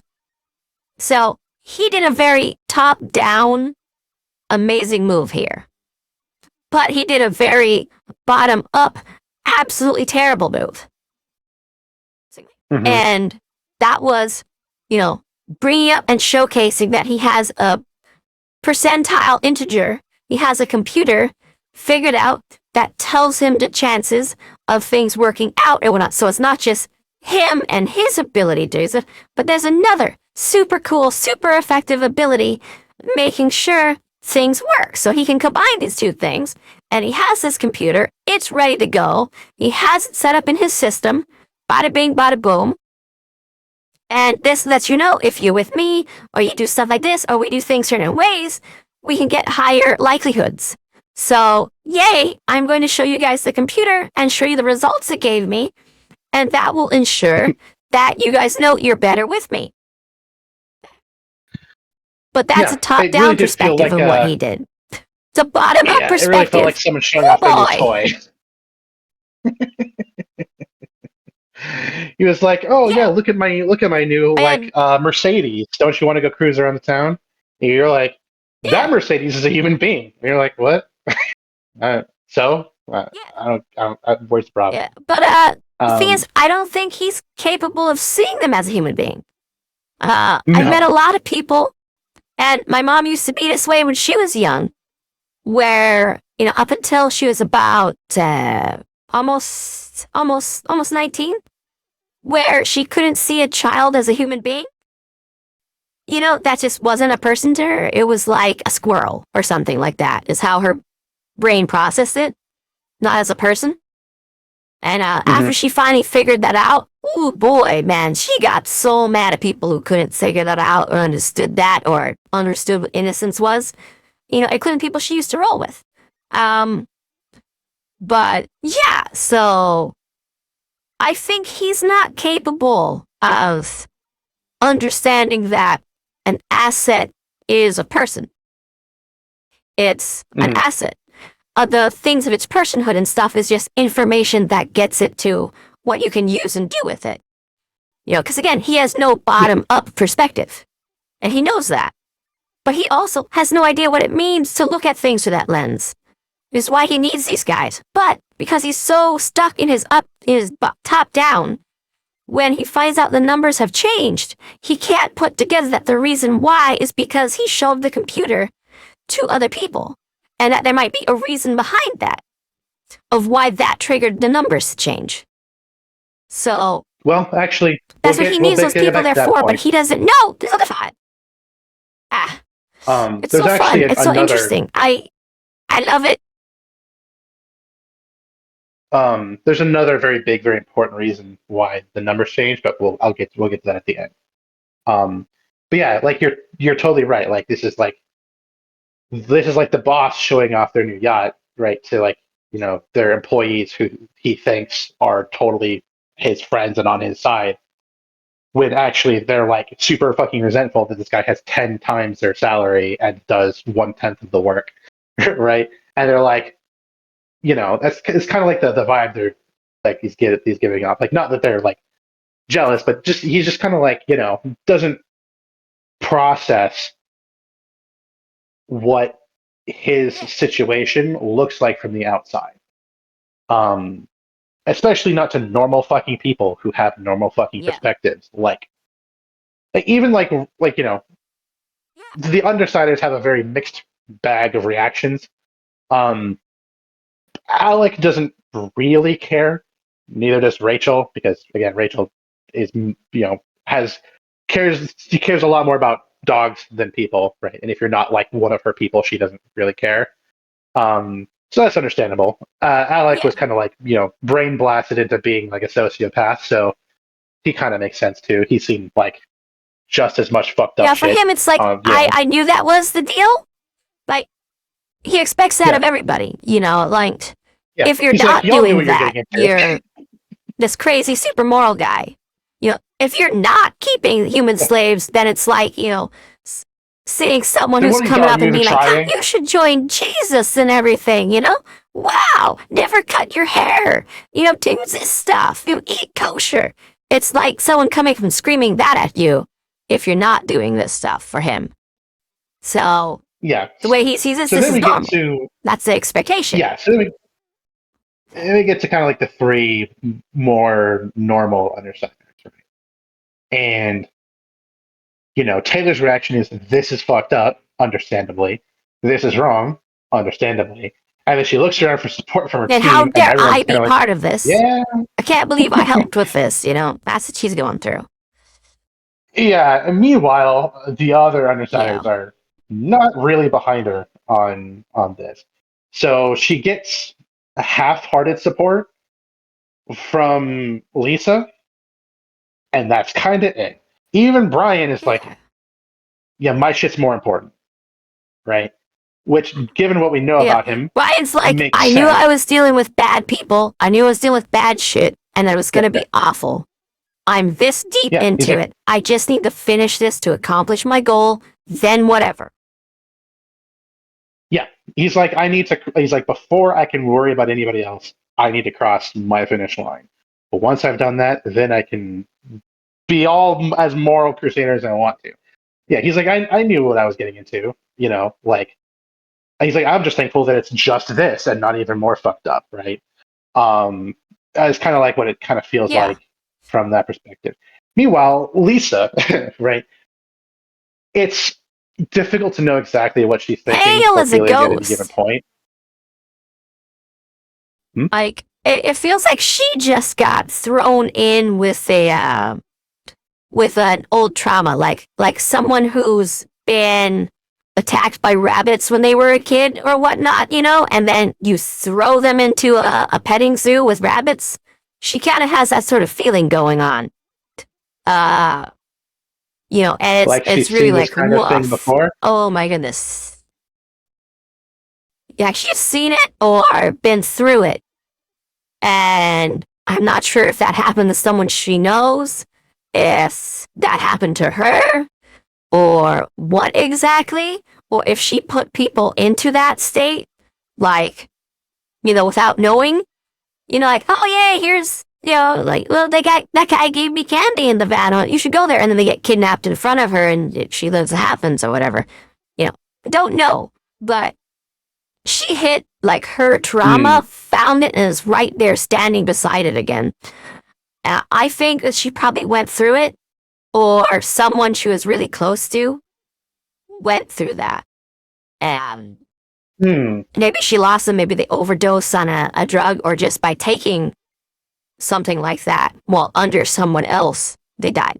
Because you don't even have to overdose to die from certain drugs. Some Mm. of them will just have a chance of killing you anytime you use them. So there's a lot clearly going on here with this, where she's like, I messed up by being with this guy and doing the stuff or not. Like, I couldn't read him entirely. I didn't get that this was what was happening. I thought it was something else. I screwed up. This is on me. And that she can't process all of that while also trying to process the group and every individual person there and all this stuff. So she's woof, pale as a ghost. Mm-hmm. So yeah, right when kind of Taylor needs Lisa as backup, Lisa kind of goes into like this Oh, yeah. mode, and that's an interesting way of interpreting what's happening here. I definitely love the theory. Again, I get the feeling we're gonna find out whether you're right or wrong very, very soon. I don't know. It gives me that idea. Um, That's okay. but Next theory is like that, you uh, know, she just saw that and she was like, damn, I should have been doing this whole time. How dare I not? Ugh, I'm so disappointed in myself. No, it better not be. okay. So yeah, so kind of right when Taylor needs somebody in her corner, the only person who is in her corner is not operating 100%. And Taylor, I think, immediately interprets this as acceptance, right? Um, if I'm remembering correctly, Well, especially since I don't that crew remember. she's been running with has gone by majority vote. Yeah, and there's one person who very clearly leads the votes, right? Even when it seems like, oh, there's no way we're ever going to actually do this, there's no way we're going to vote for it. It happens. They haven't turned down anything yet, even when it sounded fucking insane. And to be fair, they've Yeah. gotten through it all, mostly intact, so it's been going well.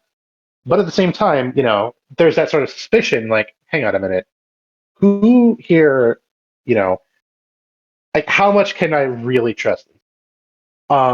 And that's always the question, right? With Yeah. her power, it's difficult to know exactly what she knows. There are plenty of things you can assume she knows, right? But there are also things that you're like, man, does she know this? Does she know that? You don't know until she tells you. So Yeah. I don't know if it happens immediately or if it happens sometime in the future, but I'm pretty sure at some point Taylor says something to the fact of like, did you know that this happened? Like, did you know that we were part of this? Right. And Lisa says something along the lines of, like, I knew that it was something. I didn't know it was that. Right. Implying that she, like, obviously, Yeah. the who the fuck, they're like thieves. They were thieves in the night for a year, and so they get a job to rob a bank in broad daylight. Right. Yeah. Very clearly, that's a distraction. Right. For Yeah. something else. She pieces that together immediately. She doesn't know Yeah. what for. But she also Yeah. She didn't pieced dig too out that it hard had because she something to do didn't want with to know. this girl and that guy. But Yeah. she didn't know it was it. She thought maybe he was gonna like kidnap this kid for the mayoral elections or something. The guys drop out or whatever, and then get some money from him or whatever. She wasn't Right. thinking Yeah. this. Yeah. Yeah. Right. She thought it was going to be like a ransom, right? Like, yeah, I knew, maybe I knew she was getting kidnapped, but I thought Yeah. she was going to The be like money's gotta come from held somewhere, normally. you know? Yeah, normally, and like he was going to use it to influence politics or get money or whatever. Didn't realize she had powers. Didn't realize he was going to do this. Yeah, because he has to take Sorry, over the city. It makes my bad. sense. Yeah. Yeah. So Did yeah, that. Yeah, so so this woof. meeting goes exactly as Coyle planned, where he definitely won everyone over to his Yeah, side, it's kind of fun. 100%, no issues, and everything went great. Um, but no, what actually happened is, Woof. as he's showing off this cool new toy, it starts to break, and he gets really confused, and then he gets really scared. For very good reason. Um, I like your interpretation of why the numbers were changing. However, the way her power works, it would have already taken that into account. So the numbers wouldn't have changed based on their reaction to her reveal. What's Oh, actually I have a happening, theory. which, okay, I have a theory that the Leviathan situation hadn't been decided yet, but something within hmm, that time frame changed, and now the world ender guy or whatever is heading that way. So all the numbers have changed hmm. because the situation has changed. You're That's a very, theory I got. very close. You're very, very close. We're gonna find this out very swiftly. So I'll just Oh, kind of tell you about this here because this is kind of important. Um, so think for just a second, right? Arms Master and Dragon have been working on this program yep. for a really, really long time. They've put a ton of work into making it to predict where the Endbringers are going to attack. Now we know that precognitive like capes out there exist, like Diamond, right? There are probably plenty of others. Yeah. Do you think it's weird that they needed to create a program to predict where they're going instead of just asking one of them?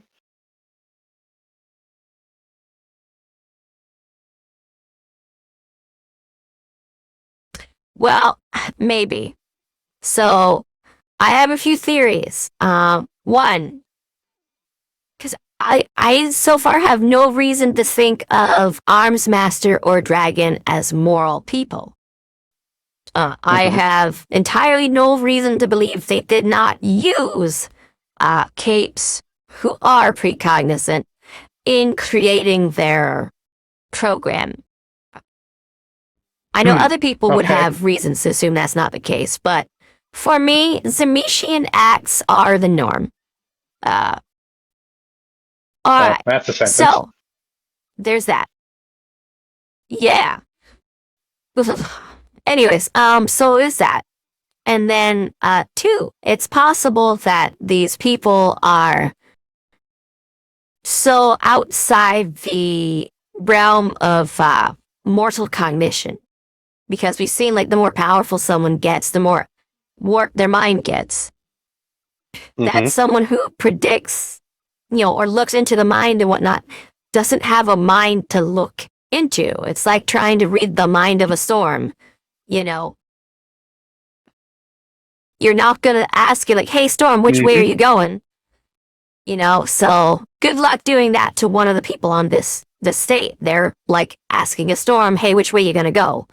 It's much easier to look at what it's doing to figure it out rather than asking it. And I think that their mind power things, however they work, will be doing like the equivalent here of like asking, you know, for walking into the front door. But there's no doors on this building. So if it works by walking through a door, there's no doors. It's all fucking windows. Your power doesn't work here. I'm sorry, my guy.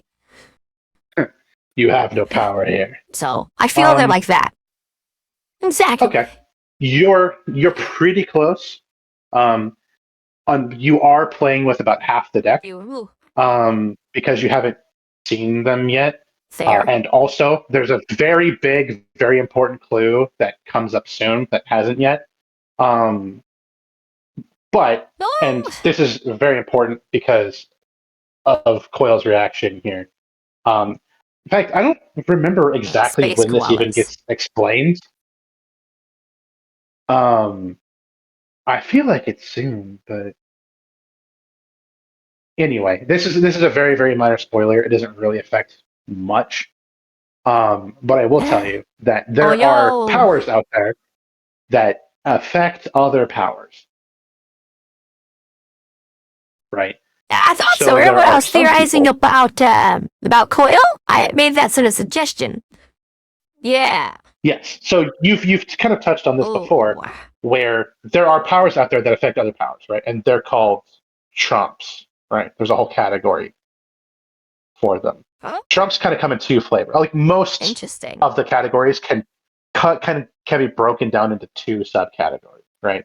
Like brutes include people who are super fucking tough / can take a hit, and also people who are very, very strong, right? Those two things usually go hand in hand, but not always. But either way, they're considered a brute, right? So trumps also can get broken down into two kind of subcategories. One of them is power granters, right? Yeah. The Empire has one of these. Yeah, those who buff you. You haven't seen her yet. Yeah, so basically she can touch anybody and give them a superpower.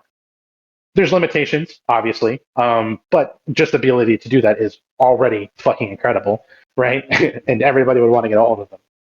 The other kind of trump, if you think about it, Rachel is more that way, but for dogs, because she empowers the dogs as opposed to controlling them. So interesting stuff. Okay, let's continue. And the reason why she's classified as a master is because the heroes believe that she is given control over the dogs by her power when she isn't. But correct, Rachel is technically a trump. Now, on the other hand, there are trumps whose powers directly affect other powers, right? There's one kid who is a very, very minor part of the story who you'll see much later on, very briefly. Her name is Ingenue. Ingenue. I'm not sure how it's pronounced. I think it's French. Anyway, her power lets her pick somebody else. What? How you say Captain Janeway? So we can't pronounce the name, so let's just. Yeah, sorry. In my head, it's always been Ingenue, but I'm not sure if that's correct or not. I haven't looked at the pronunciation guide. That is what we will go with for now. Yeah, so I mean, it's not really super important, but the way her power works is she picks somebody, and that person's power just generally gets better. It responds faster. It can affect more things than it could before. It either removes limits or takes its strength and buffs them, right? Or sometimes both. And that's another example of a trump. So there are powers that affect specifically powers, and so there are things out there like power cancelers, right? Someone whose power lets them stop other people's powers, right? Those exist. Also, there are people whose powers include the ability to stop thinker powers from working on them. So they cannot be predicted by precognition. Interesting.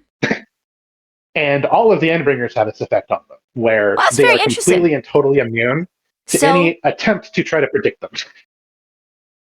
with powers specifically. So, I have talked to you about hunters and slayers before in the past, and one of the big things that separate them out in the classical tradition was that hunters do not register to precognition, magical, like look-aheads, destiny. They don't exist in comparison to that.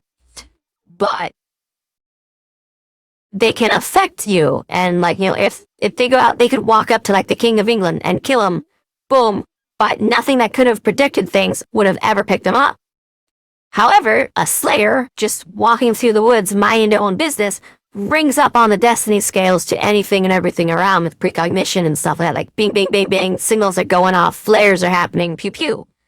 So, I think it's interesting here we have those sort of mechanics are built into the setting in a fun way. But yeah, so, for me, I have a different route of how I get there and how I think about it. But it's cool that it's here. Fun. Yeah. And, they come in at different levels, right? So, some, the Endbringers just stop them from being, scryed on or predicted through the use of powers, right? That's pretty much it. There are other capes out there that have even stronger anti-thinker powers that will stop things like even Tattletale's power from working on them. Those exist. They're extremely rare, but you can imagine that they're probably pretty fucking scary. Well, I think any specific type of power is probably pretty rare because, how many people are going to be exactly like Hookwolf? That's going to be rare AF because it's just such a weird specific set. How many people are going to be a bear-coded? With how many people got powers, what percent of all of them are going to be bears? Hey, come on, man, it's not going to be many. Boy, wait until you meet Ursa Aurora. There is definitely one human folk that's very bear-coded.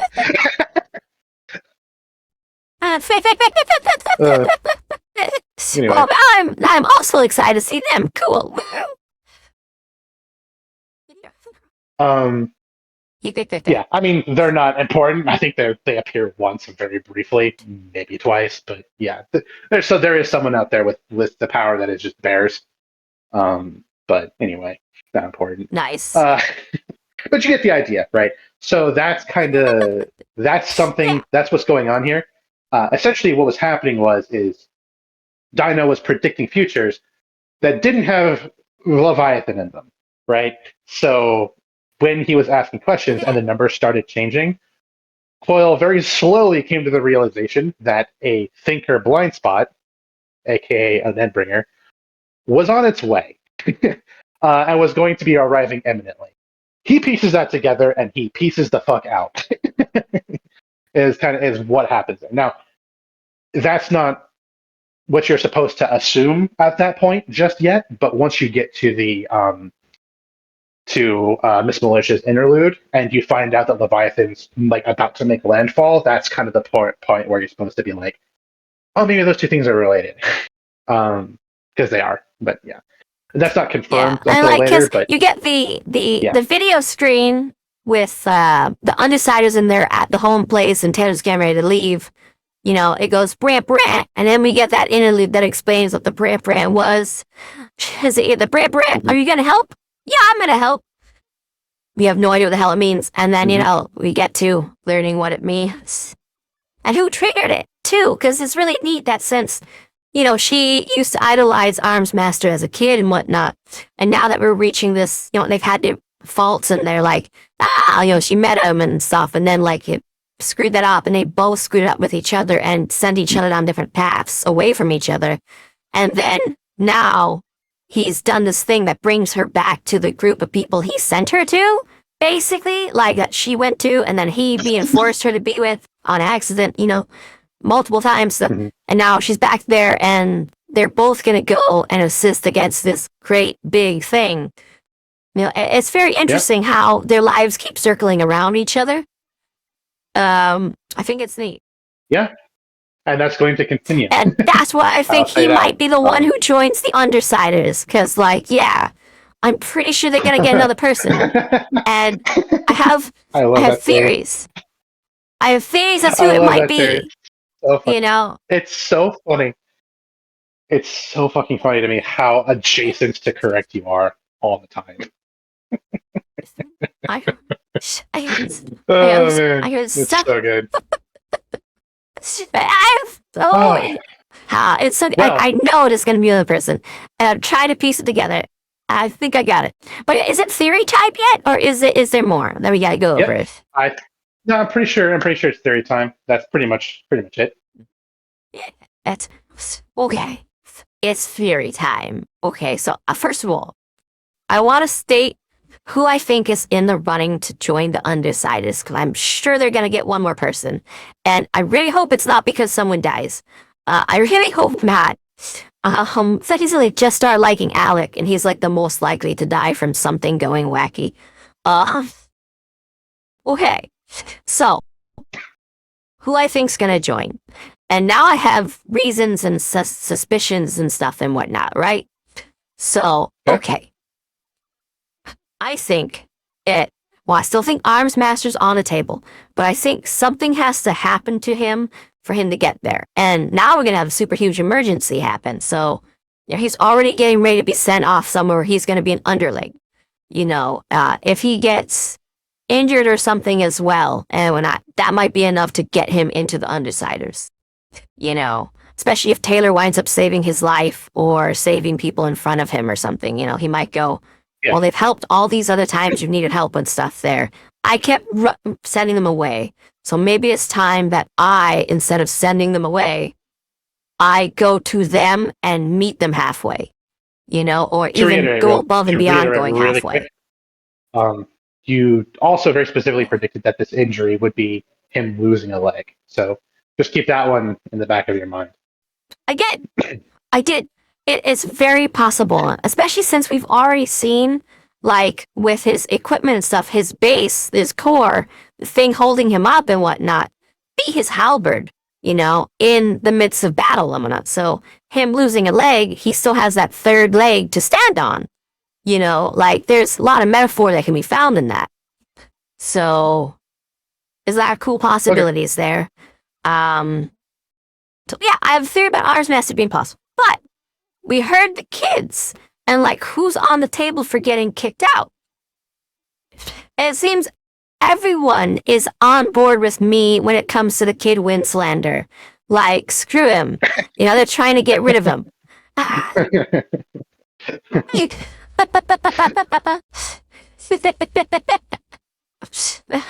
This guy ain't no hero. Send him to New York or some shit. Maybe he'll learn a thing. Yeah, it's great. Sorry. But, he might figure that out, that he's on the bus to get kicked out and to leave his home. So he might decide to say, screw that noise, and, join up with a criminal gang. And he might decide, out of the ones he's seen, the ones he know who can protect him from the Protectorate are the Undersiders, because they've beaten them before. Now, twice, as far as he knows, or twice, or at least one time with the Protectorate, one time with him and his crew, so, that might be enough for him to go, these guys. And he might join them. And it'd be pretty neat, because then we get someone with this wackadoodle perspective trying to figure out their place there and make things that are useful and figuring out what it is that they do. And it could be that this whole time, the thing that he did really well was make support items for people. Because so far, he's only been doing, big weapons, also all sorts of other stuff like that, not, and things for himself, not things for others. We haven't seen anything like that from him, really. So that could be his thing. We don't know yet. So that's possible. And then Gallant was on their list of people who they might want to take, but similarly would do damn near anything to keep him, so I don't think he'll wind up on the table there. But if he did, he has all the reasons to try and stay in Brockton. But at the same time, business-wise and stuff, but though we know of how he's been raised, he might go anyway and then come back later after his term's up. he might be fine with that. Mhm. But there's Clock Blocker, who's also not as the Clock Blocker and Vista on the list of they might want to take one of these. So maybe one of them, and more like Clock Blocker, if you ask me, because I don't think Vista at her young age and stuff like that would be so willing to go against stuff when this is in her life. Like, she would want to be with the kind of order she's used to, from what I can tell of her. But Clock Blocker might be willing to do something different. Like, he might have reasons specifically not to leave the city. We don't know enough about him. So he might want to stay to help people, especially after all these disasters in a row, and then whatever new thing happens here. Like, that might be it. But again, if Gallant loses everything here that connects him to a city and whatnot, that might make him go crazy. And that might lead him to join the Undecideds. But I'm more likely thinking Clock Blocker or Kid Wen or Arms Master as the people who would actually join them. I can see other sort of rivalries happening and stuff building up here. But that's my big one. I feel like really soon here, we're going to get our next member of the Undersiders. Like, I think right after this whole disaster thing, that's when we'll get him. So like chapter 9 or 10 here, like after everything goes to shit in a handbasket, then that might be like the big central part of the next arc. So that's my big theory. Okay. Yeah, that big central theory. Wow. Can I, before you go to your next theory, can I interject here? Yeah. How dare you? Please go ahead. Yeah, sorry. Just to expand perhaps a little bit more. Theoretically speaking, if a character we know who doesn't have powers yet suddenly got powers, and they were the ones to join the Undersiders, who do you think that might be? There's a possibility I noticed. Someone who doesn't have powers yet. So I want to throw that one out. Okay. So if I was to choose someone who doesn't have powers from the list of people we've seen so far, I know you mentioned before. Oh, that'd be really good. Thought that it was possible that okay. Emma might get powers and join the Undersiders, which I thought was very funny. Yeah. So I wanted to check in with that. I like the idea of Emma from a dramatic scale, because what if, like, well, now we've seen Hook Wolf in action and stuff. What if she gets a power kind of like that, where her second form is so monstrous and inhuman that it exemplifies all the horrible actions that she's been giving towards other people? That would be really interesting if she gets this dual form. And maybe it'll be like a combat form, like what Hook Wolf has, something very inhuman, monstrous, and just if she gets that and she winds up joining the Undersiders and whatnot, I think that would be really cool. One, we have all this crazy drama with Taylor and everything that would happen, because now Taylor has allies in Rachel and Lisa, but they're all in really strange places. Their allyship there, and all of that stuff. And like Brian's trying to be a good ally of hers, but doesn't quite understand how to do that.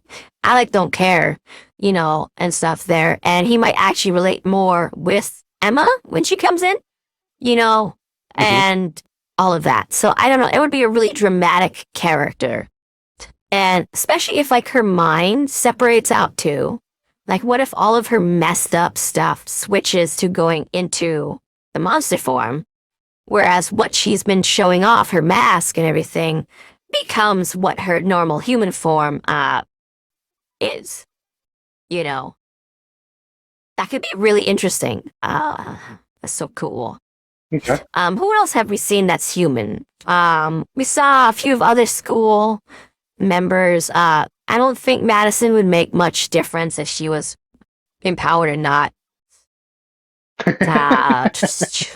The boys in her class, like whatever their names were, also don't feel like Greg they'd make and much of a uh, difference. That they'd be very interested.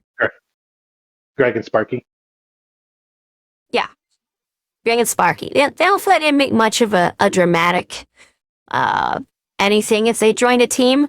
The Sparky, however, might be fun for his quibbing, like he always keeps talking and talking and talking, which opens the door for questions to be stated and then to get answered.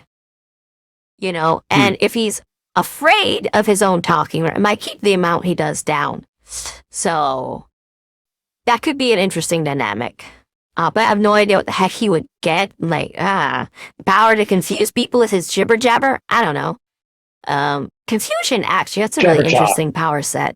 He becomes Probably make him another shark. master. Like, yeah, jibber jab. Goodbye. Yeah, that could be fun. Very old Hanna-Barbera. Not Taylor's dad, because like as interesting as that would be, I don't think they'd do that. It doesn't feel like the way the story is going. And then she's not No. grounded to a normal human force then, so I feel that we need that for the story to progress. We know Sophia has powers already, so she's not on the list of people there who would be possible for that. Normal people. What are the other normal people we've met so far? Who aren't like part of the school I'm not going to board? remind you. Because I don't think it'd be them. Okay, how dare you? How There's a very specific. dare you? There's a very specific reason I'm not going to remind you, and you're going to find it fucking funny later. Okay. The dogs haven't gained powers yet, but so far dogs don't gain powers. No. Is there anyone else that okay, there's gotta be more people that I'm not even thinking of, and it's gonna be funny when I remember they exist. Mm-hmm. Yeah. I literally can't think of them at all. Nope. Who else is there in this story? Man, I don't know. In that case, why don't we move on to the next theory? I just want to throw it out there. We'll see. It's got to be Emma. Next theory. So, Emma or Arms Master are looking like my best bets. For drama. Gotcha. Okay.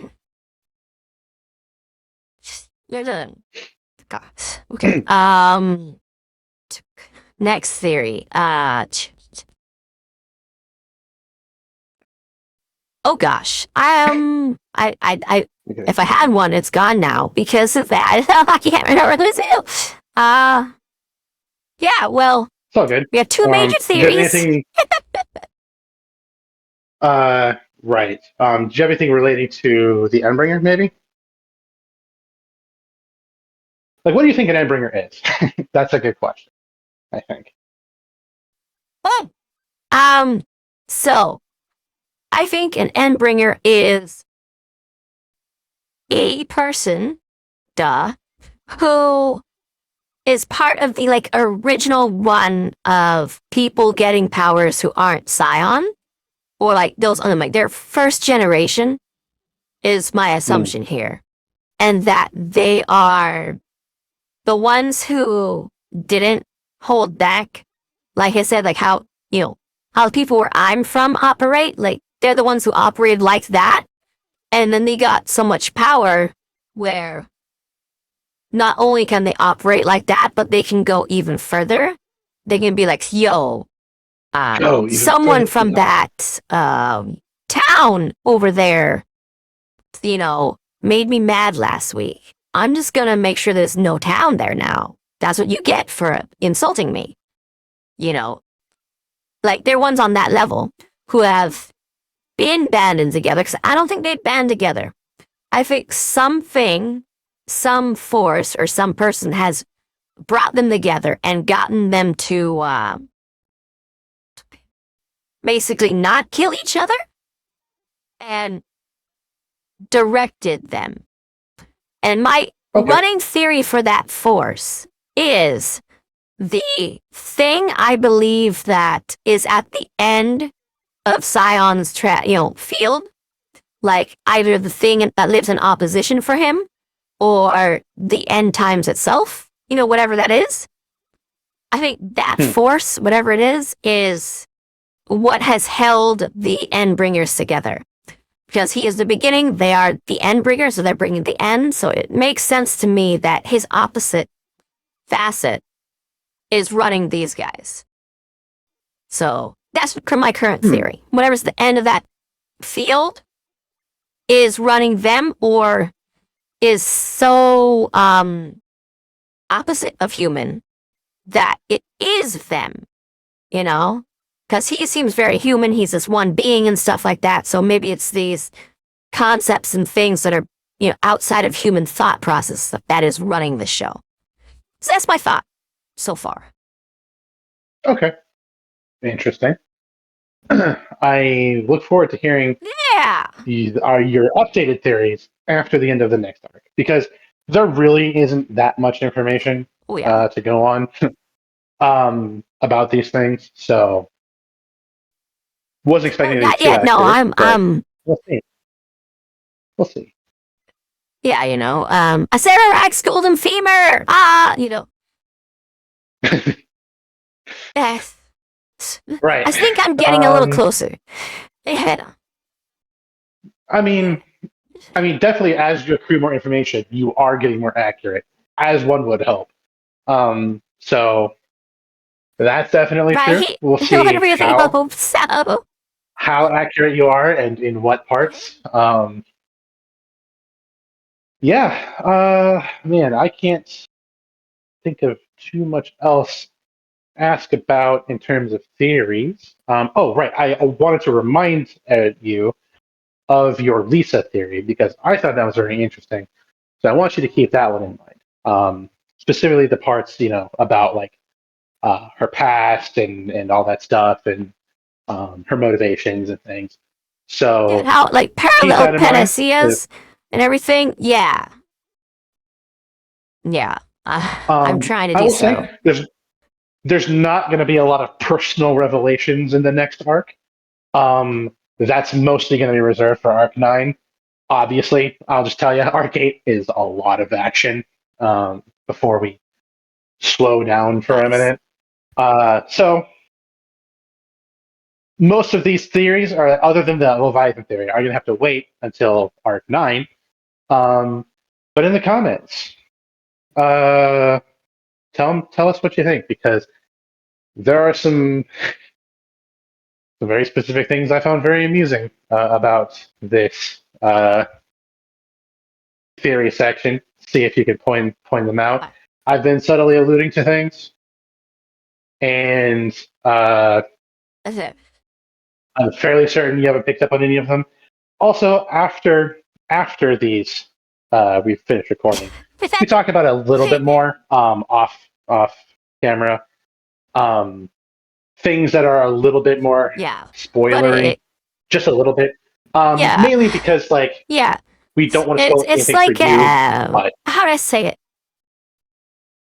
There's things that could be setting me off. Like, for example, explaining different categorical groups and whatnot. Because, if I go and I try to read them on like the wiki or something like that, I could run into spoiler information when really all I want to know is a little bit of like meta information, so that I understand more about how these classifications work. And so when someone says like thinker or bruiser or whatever, I understand what's going on there, or I can think about the characters in terms of in-world usage before I start going off and thinking in like D&D, like monster terms and stuff, or specifically only through a biblical lens when they might have said something that say there was a code system for villain types and they use like the Hebrew alphabet for that. Right? Like, I would have never figured that on my own, that it was referring to a code system. I'd be thinking of full biblical stuff. So if there's something Mhm. like that or whatnot, like that's the kind of thing we talk about here to make sure I'm not going crazy. Yeah, it's Than just expected. it's just extreme minutia that mostly stems from your specific backgrounds feeding you information that's not normal for most people, and so I have to obfuscate some things and be like, yeah, so this is not what that means. This is what this means. You know, that kind of thing. And some of it's kind of spoilery, and most of it's kind of boring. So we do it afterwards. Um, Yeah, and and it mixes sometimes I in just with our kind of other conversations too. Like we'll be talking about mint chocolate chip and this stuff. Like it gets really woof. yeah, we're all over the place, and on top of that, we save all of our gushing about the story and just how fun and cool and awesome it is for afterwards, because that's not why you're here. You already know that the story is fucking awesome. We don't need to remind you. Um, we keep telling you to go read it if you haven't for a reason. So do if you haven't, obviously. Yeah. Um, we just don't want to like take up 20, 30, 40 minutes of just being like, oh, wasn't this so fucking cool? Oh yeah, you know what I mean. Look, So we um, take up so much time just doing this that like if we did that it would be yeah, absolutely insane. But if you're interested yeah, in like us recording that for like I don't know a paid thing for like like Ko-Fi or something, bonus. or maybe I can make a Patreon, then go Where you ahead and just let us spend know in the 2 or 3 hours comments. gushing Like, about stuff. yeah, yeah. Like, Uh, if you're excited for that, let us know. Yeah. Oh my yeah, I mean, goodness. I'll tell you, it's really not Anyways, that that's all we interesting. got. But if for some reason that's your thing, then that's your thing. I'm not going to knock it. So, I think that's a pretty good place to wrap up. And I then will, we but I'll can also leave it continue. to be. We have a couple of All things to talk right. Well, about. And then, thank so you go ahead and so much for joining us, friendos. Thank you, Fallen. Thank you, everybody. We're gonna get going. Have a good night. Stay safe out there. Be good. Do good. Toodaloo for now. Chow mein noodles. Bye bye. Bye bye now. Toodaloo. Bye I salute you. bye. Chow mein noodles, friendos. Bye bye. Wow, Come wow, back wow, wow, tomorrow, wow, will I? wow. I'll salute you twice.